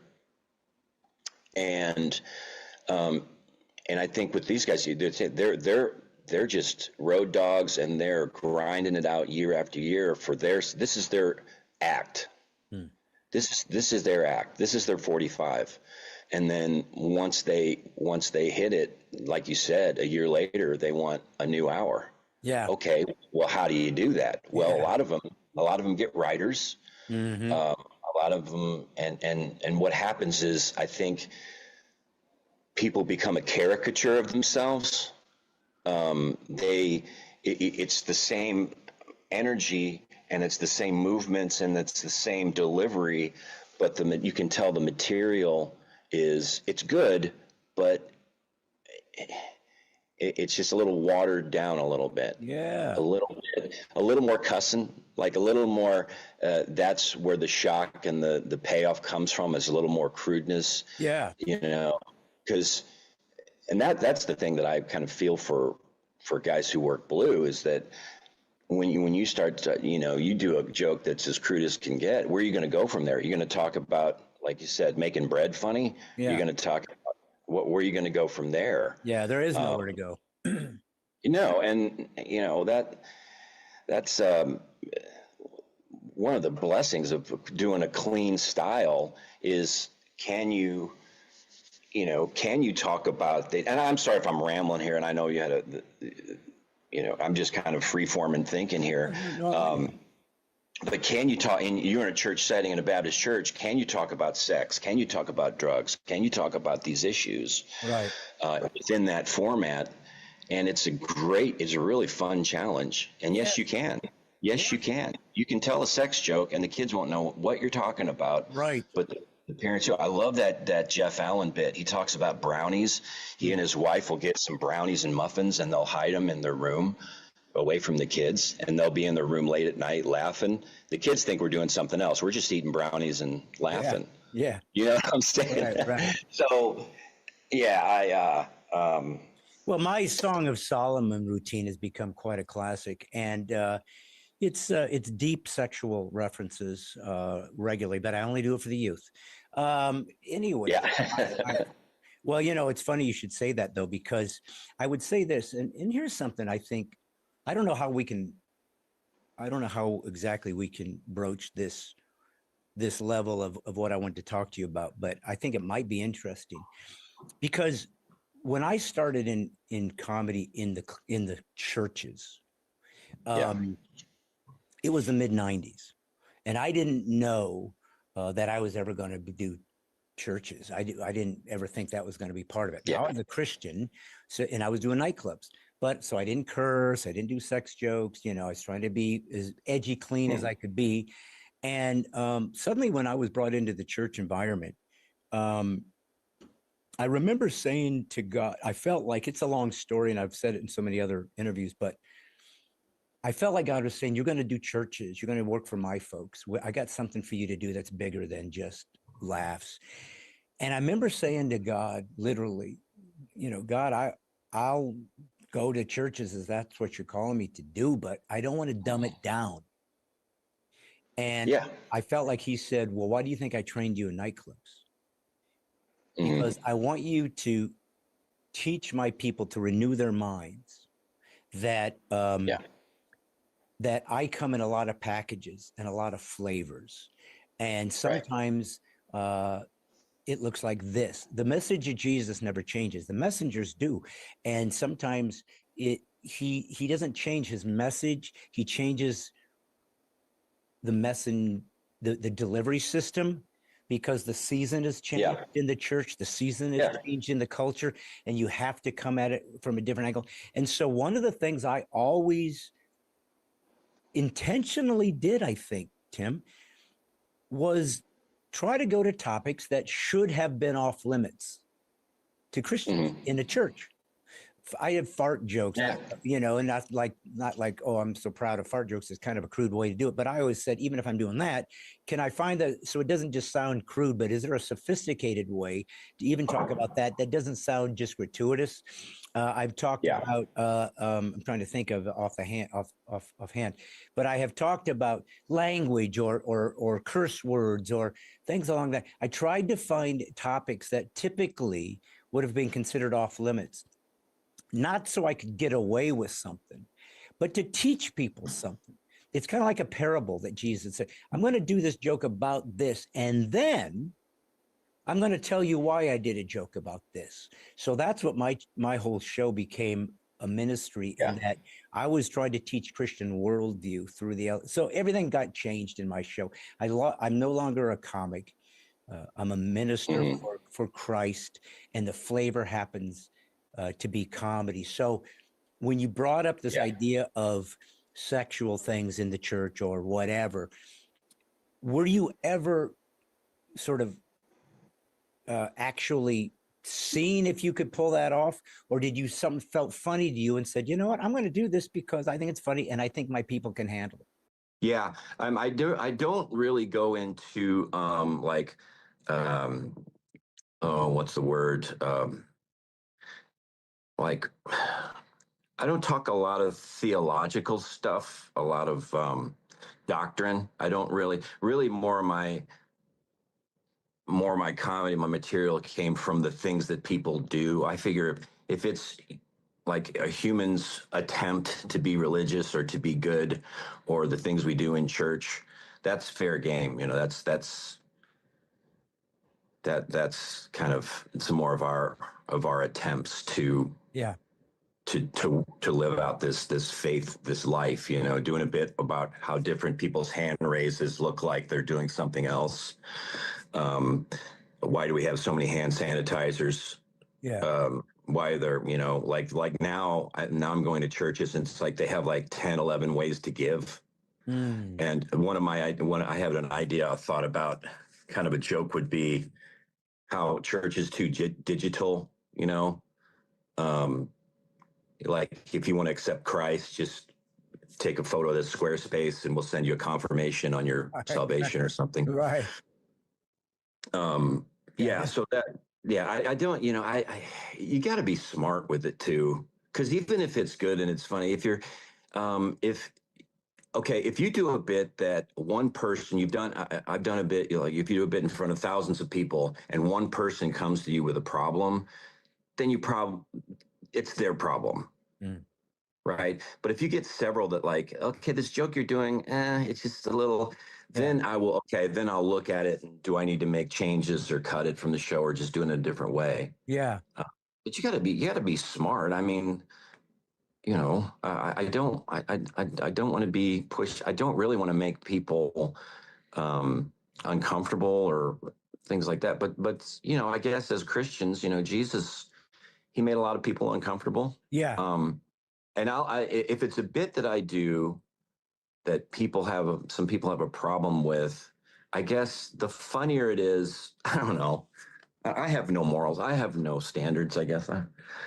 Well, I think there is a difference, though, Tim, between being controversial for controversial's sake, just seeing what you can get away with, just for some almost taking liberties with people, and doing something because you think it matters. Like there's something here that works. Like I said, when I felt like God told me, why do you think I trained you in nightclubs? Because I will say this about me. When I really got into the Christian realm, and that became basically my career and then eventually my ministry, I think the thing that I was most interested in being, and keep in mind, when I got into it, there wasn't a lot of Christian comics. There was only a two or three really that were prominent, all very funny, Yeah. but much more church based, right? Much more what you would expect, safe, comedy. And I remember thinking, what I wanted to bring was sophistication. If there was one thing I wanted to be, was smart. I wanted to feel like a Christian could watch my comedy and feel proud to share that with maybe a non-Christian. Like, this isn't going to be corny. This isn't going to be like, oh my gosh, these guys can't measure up to a straight stand-up. Well, I know I can, because I was working in comedy clubs throughout the country where all the other guys were working. Well, I know I'm good enough because I'm in the same rooms and they're laughing. So that's what made comedy in the club so much more important to me, because in the Christian world, we're kind of like, he sucked, but he did it for the Lord. Well done. It's like they give him all this grace. We don't know that the talent is as important as the heart behind it. And I think in some ways that might be true. If I'm out in the audience singing praise and worship and I can't sing, but I'm trying and people judge me, that'd be their problem. But if I get up on stage and turn around and face a mic and get a guitar and say, I'm going to give you my gift, I should have the gift. I shouldn't just go up there and pretend God's going to make it sound right. So in that case, I feel like I had to earn it. I had to earn it in clubs where if you ain't funny, you're fired. We don't give a crap. We don't have to take care of you. We don't have to worry. You're either funny and they like you, or you're out. And so I feel like that was where comedy should have been forged. And so I feel like if I did anything, and I don't even know what I did. I mean, I don't sit and evaluate my own career. I don't know how I stack up against other comics in the Christian realm. But if I brought something smart and different and sophisticated, that's all I wanted to do. I just wanted to raise the bar to what it could look like, I guess, when a Christian takes the stage as a comic. So I guess that's what I'm asking you. Do you feel like there was anything you intentionally wanted to bring to the table? Or again, did you just come in and say, here's what I got, and if it works, great, and if it doesn't, I'll adjust? Yeah, I think, well, first I'll say one of the misconceptions about church is that, or doing what I do, is like, oh, people, whatever you say, they're going to laugh at. Whatever you say, they're going to laugh at. That's totally false. In clubs, if you're not good or if it's not funny, you're going to get heckled, you're going to get a beer thrown at you. But if you're in a church and you tell a joke, they're not going to do that, but they're also not going to laugh. And it's, it's people are people, man. I mean, you do a lot of corporate events, and I used to think, oh, it's just a bunch of people in suits. It's just regular people. It's moms and dads and married people and all this kind of stuff, or they're all just kind of the same. And I think that as far as bringing it, I guess I wanted to get to a point where I'm actually just communicating who I really am, and try to do as much of the act of this is what I really think. And let's be honest. I mean, when you're first starting out, a lot of it is an act, and you're just doing whatever you can to survive. And it gets to the point where you get a little more relaxed. The grind isn't as hard to get results. It's more of a fact. I want to connect with people, and I want to be my genuine self. And that's hard to do, and find a level of stage comfort where they can feel it. When I first start out, the nerves when you first start out are different than now. When you first start out, the nerves are a lot more intense. It's like you get physically sick because you don't have any bullets in the gun, or at least the ones you have, you don't know if they're going to work or not. When you get you get a certain body of work, you're like, you already know this has worked 100 times. This is probably going to work tonight. Yeah. And it's a different kind of a nervousness, or a different kind of it's more of a, before a football game or something. Yeah. So I don't, I just kind of I tried to find. I didn't really have an agenda other than being as funny as possible. As far as having knowing my audience, and like I'll usually have a point. There will be points in the show where I'll do say a spiritual or an encouragement or something where I'm at that point. But there was nothing in you as a believer that you felt actually were aware of and felt like you wanted to bring this to the game of Christian comedy. And I know, maybe you don't want to be labeled Christian comic, but they always label us as Christian comics. Oh, sure. We are what we are. But anyways, but I guess that's what I was asking was there anything about your material or whatever that was intentional? That was, I want Christian audiences to be able to hear this or to do this. Because I wanted to see if they could handle sophisticated nightclub sort of style comedy in a church without compromising. But that I wanted them to learn to judge context over content. I wanted to go deeper. And that to me is what great comedy can do, is it makes you think. It makes you have to take a pause. It exposes something about yourself. So I just was wondering if any time you had an intentional desire to say, I have to give you this, and here's why I think you need this. Yeah, I think the best answer for me is that we should be excellent, as the world doesn't owe us anything. And we should be really good at what we do. If you're a believer, you should be the best plumber out there. Yeah. That should be your deal. So you want to win. I don't do plumbing because I win souls. I want to be a really good plumber, and then you can win souls through that or whatever. So if you aren't a good plumber, then you're saying you go to hell. Exactly. Or as if you don't laugh at me as a Christian comedian, you're going to hell. Right.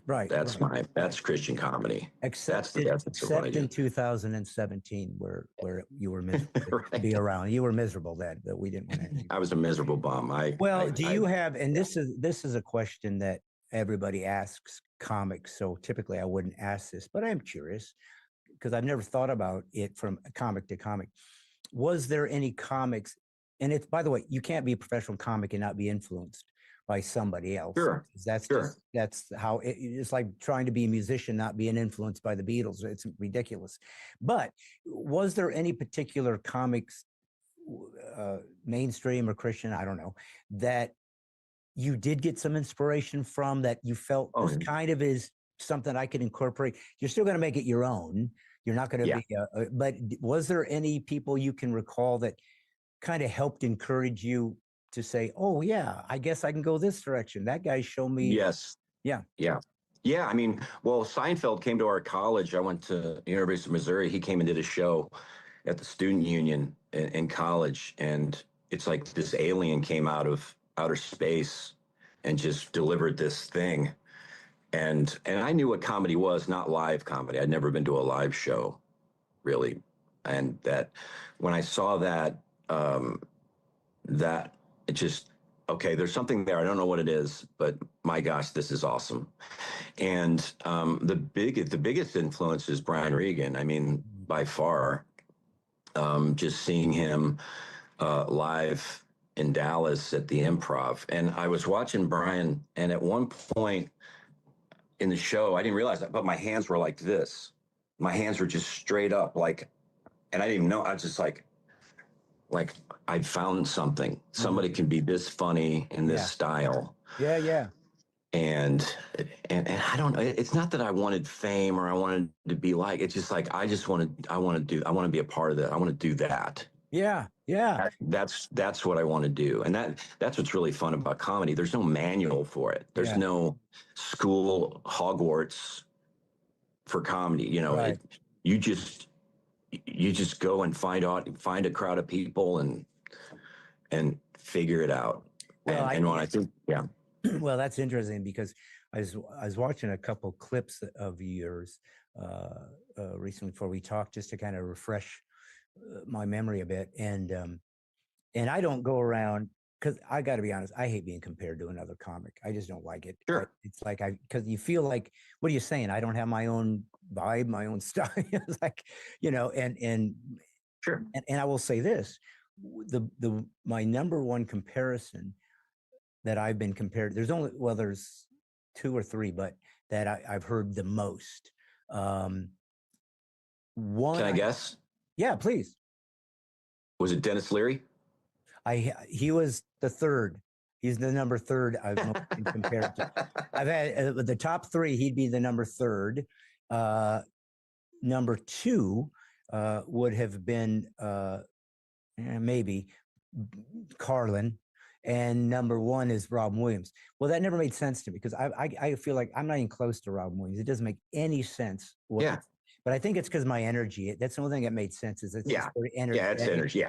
Because it's like I don't have anything close to Robin Williams' style, but Carlin, absolutely, there is no question that I think he's the smartest comic we've ever had. I think the things he's done with words and observation and depth, I've never seen anything like it. And I'm not saying he's the funniest comic we've ever had, but I think his combination of funny with sophistication and intelligence, I just enjoyed. I was attracted to that kind of material. But I say that because I never really thought one way or the other about your style, but because frankly, I don't think about you a lot, Tim. I'm just going to be perfectly honest. Yeah. I get it. Yeah. But when I saw this little clip, very funny, and I go, oh my God, that's Brian Regan. It's like, okay, I just saw and it wasn't in you counterfeiting him or it still was you, but there was some cadence to it. There was some little added throwaway bits in between that I said, oh, that's Regan. That's Brian Regan. So it's okay. Yeah. I got to tell you something. If somebody tells me you remind me of George Carlin, I'm going, how am I going to be offended to say that you're comparing me to one of the best stand-up comics that has ever existed? And by the way, has influenced virtually every stand-up comic in the last 50 years. So yeah, I'm not going to be offended by that. Now, if I was stealing his material or something, but well, if you see, yeah, that's a different thing. Like if you see Eddie Van Halen, he does the tappy thing on his deal. Yeah. Well, a lot of the best guitar players in the world do that little tappy thing. Yeah. And they're just incorporating it. That's just another tool in the toolbox. And what you do want to get away from is that I watch myself now. I used to be more manic and I used to sweat a lot more on stage because I would kind of rely on the physical part of it and the Brian Regan-y kind of stuff. But then over the years, it's kind of tapered down where you'll see it here and there, and you'll see like a George Carlin influence here and there. Like there's a bit I do on, Mom used to say, tell us what she's going to do to us. I'm going to beat the snot out of you, right? I'm going to beat the snot out of you. And I said, sometimes she beat the living snot out of us. That's George Carlin. Yeah. The living snot. Yeah. And because that's just a tool. It's a gimmick. That's another thing, Brad, that I love when other comics talk about, oh, this guy's just used gimmicks. He's just a gimmick comic. It's like everybody uses gimmicks, dude.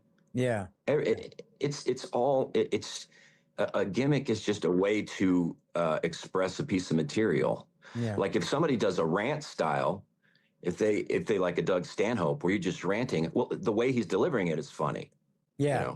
That's there's people that do like Nate Bargatze. He does the thing where he'll do a joke and he'll go, so at the end of his joke. Yeah. He'll do so.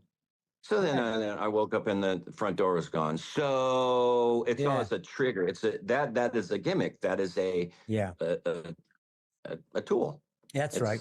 Well, and you're right. You have to be able to understand ultimately what you're hired to do. Or let's put it like this. Maybe that's a more pragmatic way to say it. But how about more importantly, why people come to see you? Because they like what you do. You make them laugh. And I got to tell you, I was definitely I grew up, I came out of the clubs, and there was a snobbery to it. There was a class system of how comics would grade or respect or have less respect for comics.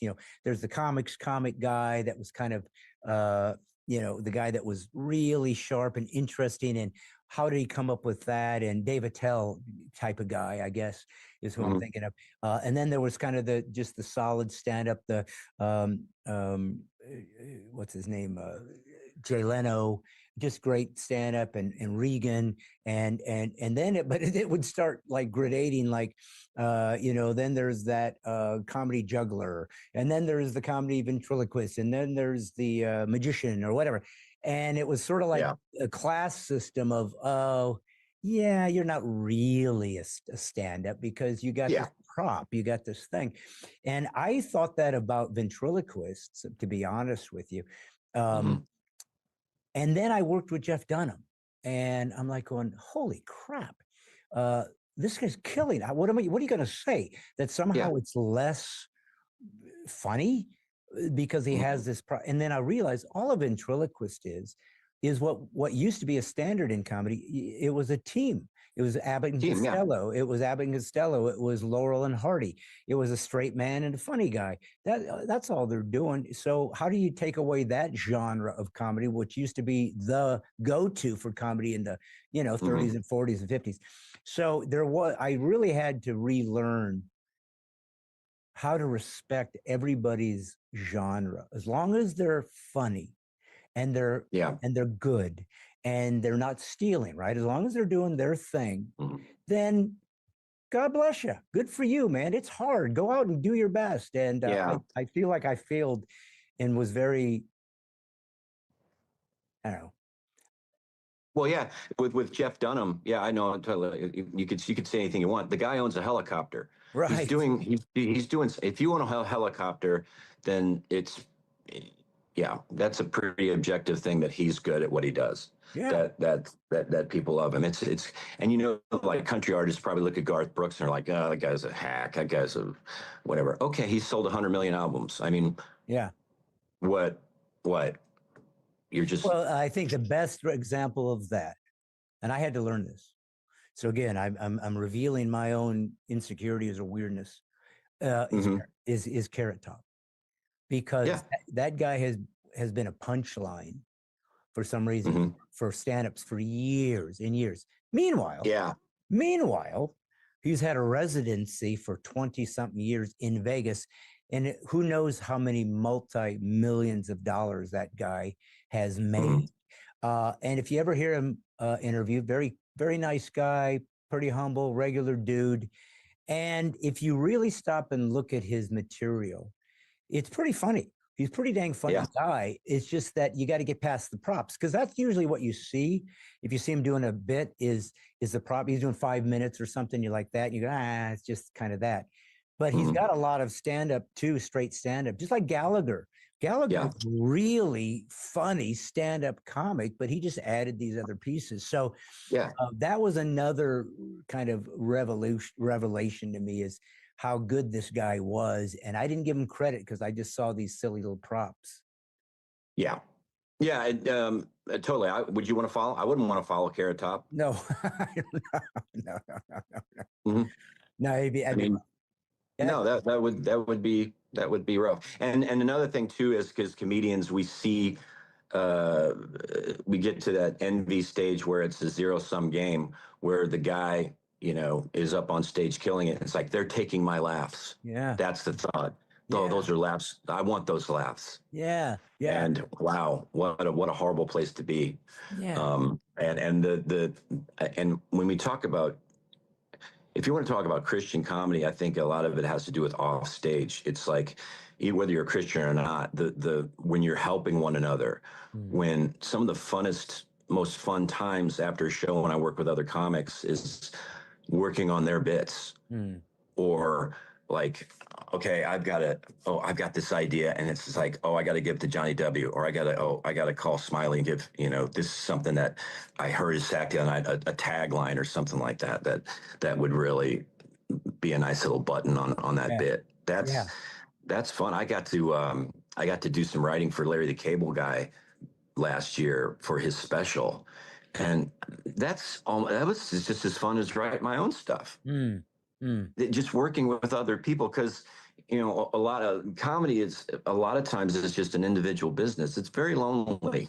You know, but when you can collaborate with other people and bounce ideas off other comics, and even if they're the ones that get the payoff, hey, who cares? Yeah.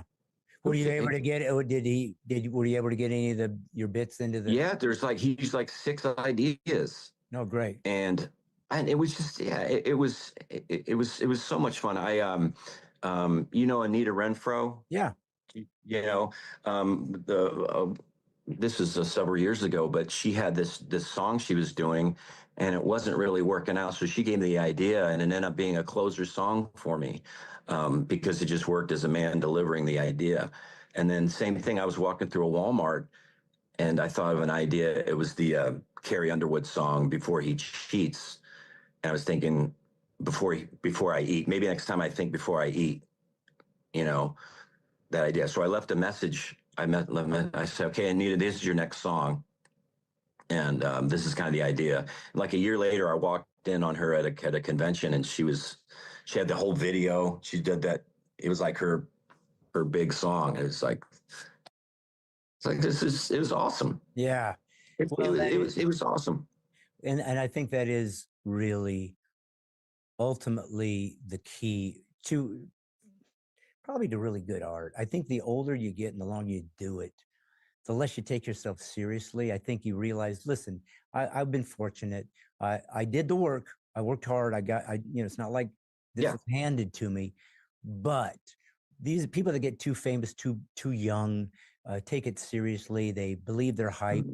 They become kind of egocentric. They don't know how else to think because they're 22. They don't have a life experience, and everybody's telling them how great they are. But if you've lived long enough, you're hopefully what you've learned is gratefulness. You just be grateful that God has given you this much and you've been able to do this. But I got to tell you, what's really happened as we kind of get to the end of this interview, and thanks so much for joining me too, Tim. I appreciate it. And I got to say that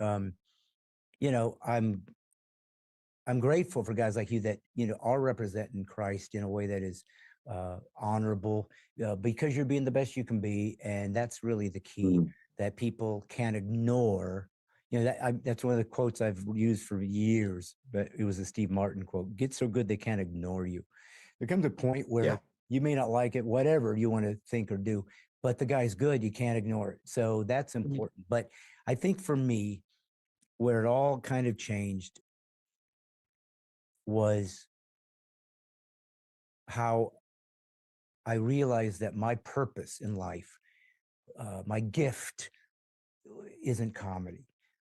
I believe God told me my gift was communication. You communicate things that I want you to tell my people. Now, like you said, it's not really a thing that you add to your set much, but that's not your call. But I really believe God told me to be more of a voice to the church, to become disciples, to become true believers, to get all in, to really, really go beyond the superficiality of being a churchgoer and accepted Christ as your savior, but to realize it costs you everything. And there's so much more. And I abandoned kind of this idea of being a comic, I guess, as my moniker, but being more of, I hope, a voice to the church.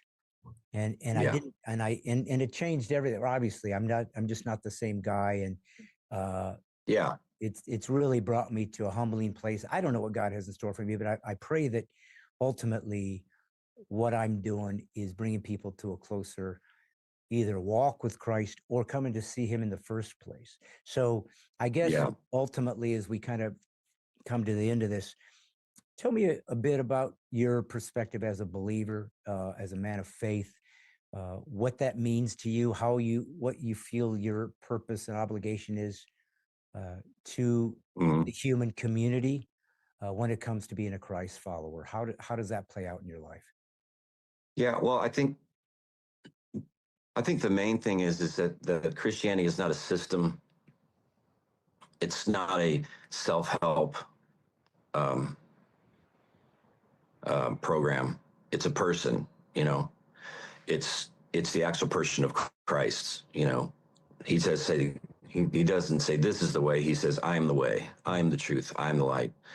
And And yeah, just to get to know him. One of the frustrations I have with church is I think people rely too much on cult of personality.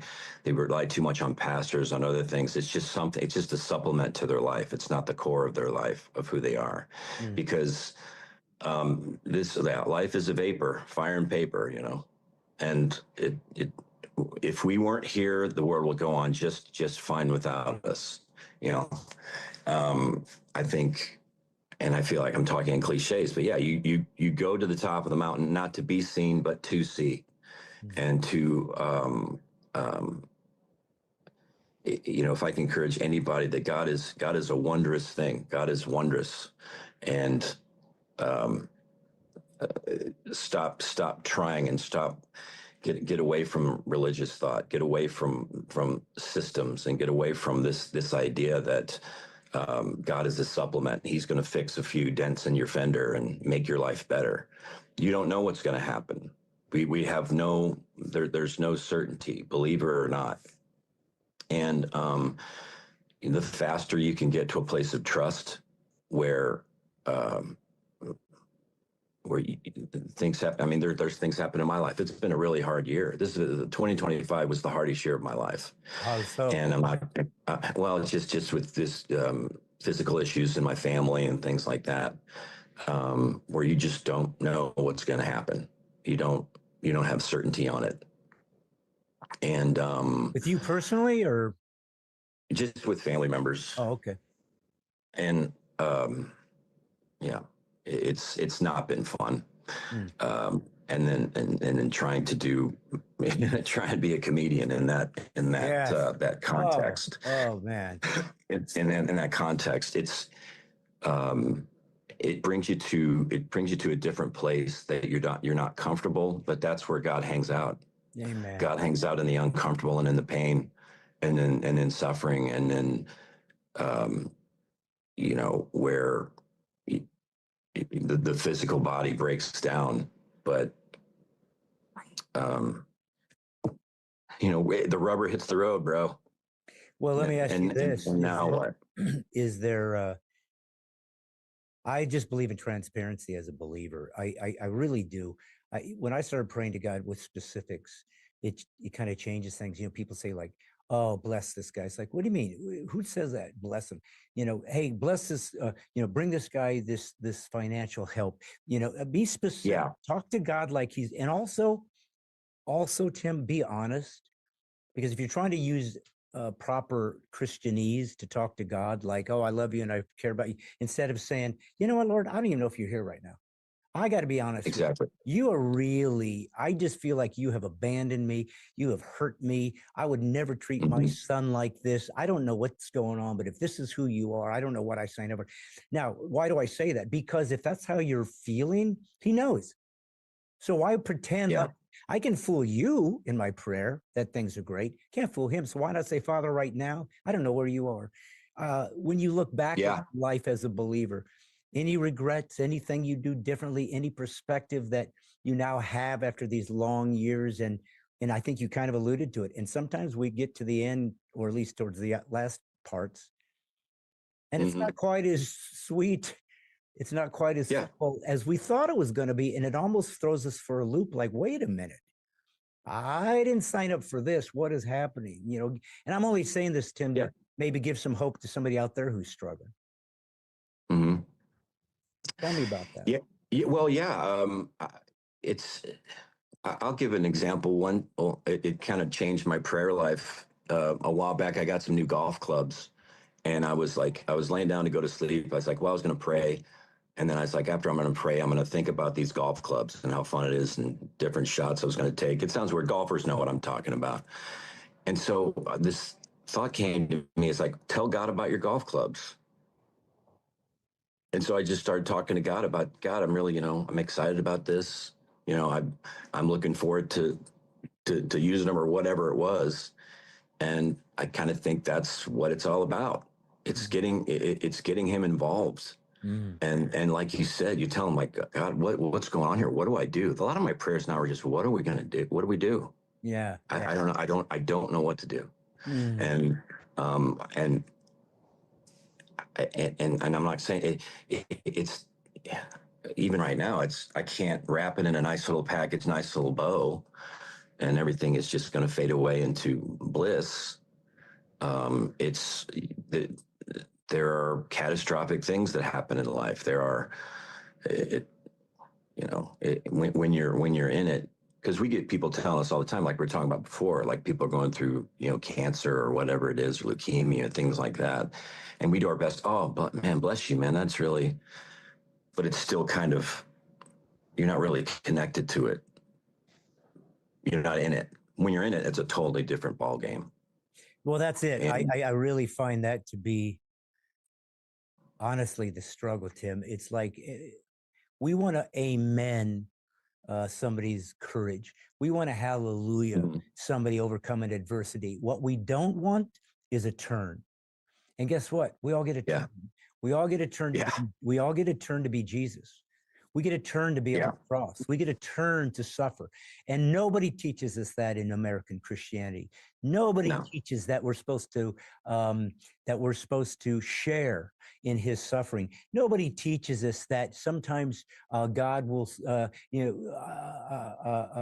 Lord giveth, the Lord taketh away. Blessed be the name of the Lord. Nobody understands that a guy who, like Job, who had everything taken away from him, and in the end, in a pile of ashes from everything he had, he said, but I'm still going to serve you, God, even like this. And it's like, it feels cruel what God allows sometimes. It feels arbitrary.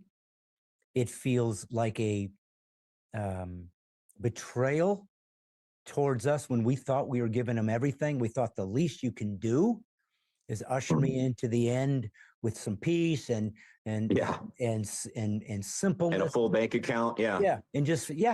And sometimes God says, you know what I want more than anything is our deep, abiding, intimate relationship. And what you better understand when you accepted my son as your Lord and Savior is I asked for everything from you.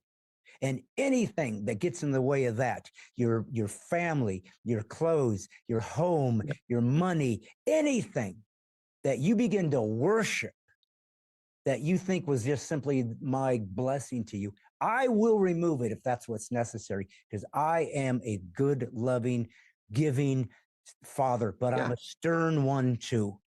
And if I have to bring you to a place of your knees where you've got nothing left, I'm telling you right now, my brother, I'm going to do it. So you better count the cost before you jump in with me. It's a beautiful ride, but it hurts sometimes. I'll let you have the last thoughts on that, but I'm going to let you have the last thought. Well, yeah. I mean, Jesus didn't want to suffer. No. He didn't want it. He did, but he knew that was the cost. That was the, that was the will, doing the will of his Father. So that's what he said. He said, if you knew the Father, you'd know me. So what a blessing that is. I mean, that's once again, it's not this, it's not a bunch of concepts that we're here to master, and we're here to get up at 3 a.m. and do, just trying to figure out how to master this life. It's like we have a master, I guess, we have one that has done the work, that has done all the heavy lifting. And the world will hate you. That seems like a contradiction in the church right now. The church so wants to be loved. And I'll be honest with you, I deal with that too, I want to be loved. I want to be accepted. But that's but that's not the game. And the fact is that he is in the suffering, and that's where he hangs out. It's not fun, and maybe this life it's more than just finding happiness in a comfortable place to. It really is. I mean, isn't that what Paul said? I've been rich, I've been poor, but I've learned in all things to be content. We're all searching. We're all searching for peace, but we try to find it. Even those believers sometimes try to find it in the comforts of things instead of the resting in Christ. And I got to say that's, I've had some physical issues that have come my way. I'm not sure how it's all going to pan out, but it does sober you up. It sobers you up, because you understand how fleeting things are. And suddenly all the accolades, all the Bible verses, all the prayers, all the devotions that you used and sort of felt comfortable in are all kind of theoretical until you're facing until you're facing the gates of hell and you go, holy crap, now I know who I really am. I did not know how weak I was. I did not know how much I don't trust God. I did not know how much I rested in his grace and not expect any problems along the way. Tim, I never understood how shallow and superficial I've been in him when I thought I was a deep believer. You know, that's the one thing about comics I think that can be hurtful to us is we're just humans. They see us doing funny things. They think these guys, man, they just skate through life and nothing happens to them that gets them off track because they laugh at everything and everything's a blast. And yeah, sometimes we can laugh at hard things. That can be a good gift. But usually we're so introspective. We're so much more the people that sit in the corner and observe, because that's what comedy is. We observe life and we reflect it back on people to let them see things about themselves they couldn't see. That's what makes us what we are. But yeah, we're more interested in others. That we aren't usually funny all the time. That's just our outlet, but it's not who we are all the time. We're usually pretty introspective. That's why I don't need to be funny. People get around a comic and they're always trying to be funny and you're almost annoyed. Like, dude, you don't have to be funny around me. I have my way to do that on stage, but then I'm more interested in just being real, talking to people and finding out who you actually are. They don't know. But anyways, I guess I understand, buddy, what you're saying. And like I said, in some odd way, you know, I'm 65 years old. I'm at the legacy end of my life. I don't know how much time I got left, and I don't know what God has in store for me. But my hope, my prayer is that I go out honoring his name and being a man that can inspire others. And so, you know, when you start losing control and realizing you don't really control the outcome of anything, it brings things in perspective. And one thing that I wanted to say to you is, you know, thanks for just being transparent. I love this conversation. I got to be honest, I love that it's not just joking around, which is what typically comics would do, but it was just being a real guy. I think I said it to you on the phone the other day, but I could say it to you even more now. Not that it matters. I regret not getting to know you more.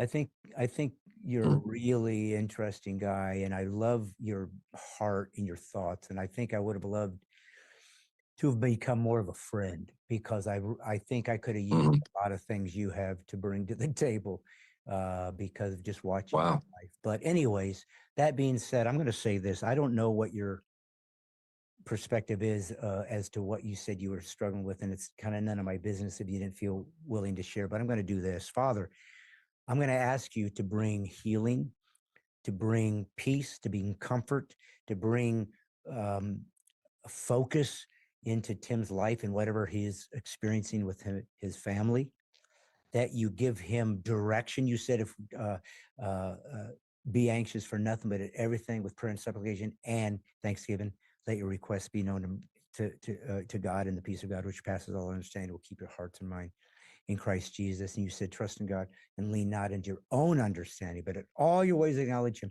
He'll direct your path. Direct his path, Lord. And let him know more than anything that no matter what comes, you are in the midst of it. Well, no matter what comes, you win every time. No matter what comes, we end up in eternity. When we accepted Christ as Savior, we signed up for heaven then. And I pray that you will give him a release. You will give him a healing. You will give him such a miraculous outcome, no matter what, that he will use that crucifixion to resurrect from the cross of what's happening to him right now in his life. So many, many can be healed. What the enemy is meant to destroy him, he will use as a weapon to destroy the enemy. Father, that is what it means to be one of yours. You never called us to be a Christian.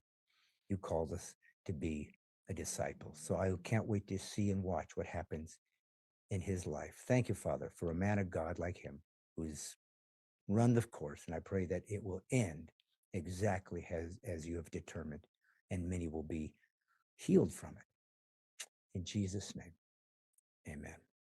Father, this has Awesome. been Tim Amen. Hawkins, and you know him. I don't have to explain to you what a great job he has done over the years. Watch him. Go sign up, subscribe to whatever he's doing. Go see him in concert. I promise you will love what he's doing. He's a very, very funny guy, and clearly one of us. Folks, remember, if they're saying you're being politically incorrect, always say thank you for the compliment. It means that you are a truth teller. And as a Christian, we're the last truth tellers on earth. I'm just a comic who's reaching the end of his career, his life. I don't know where it's going, but I do know this. I'm here to tell the truth and try to bring you to the cross. And in that, you will find salvation. Folks, I'm just doing what I do, putting the woke back to sleep. See you next Monday.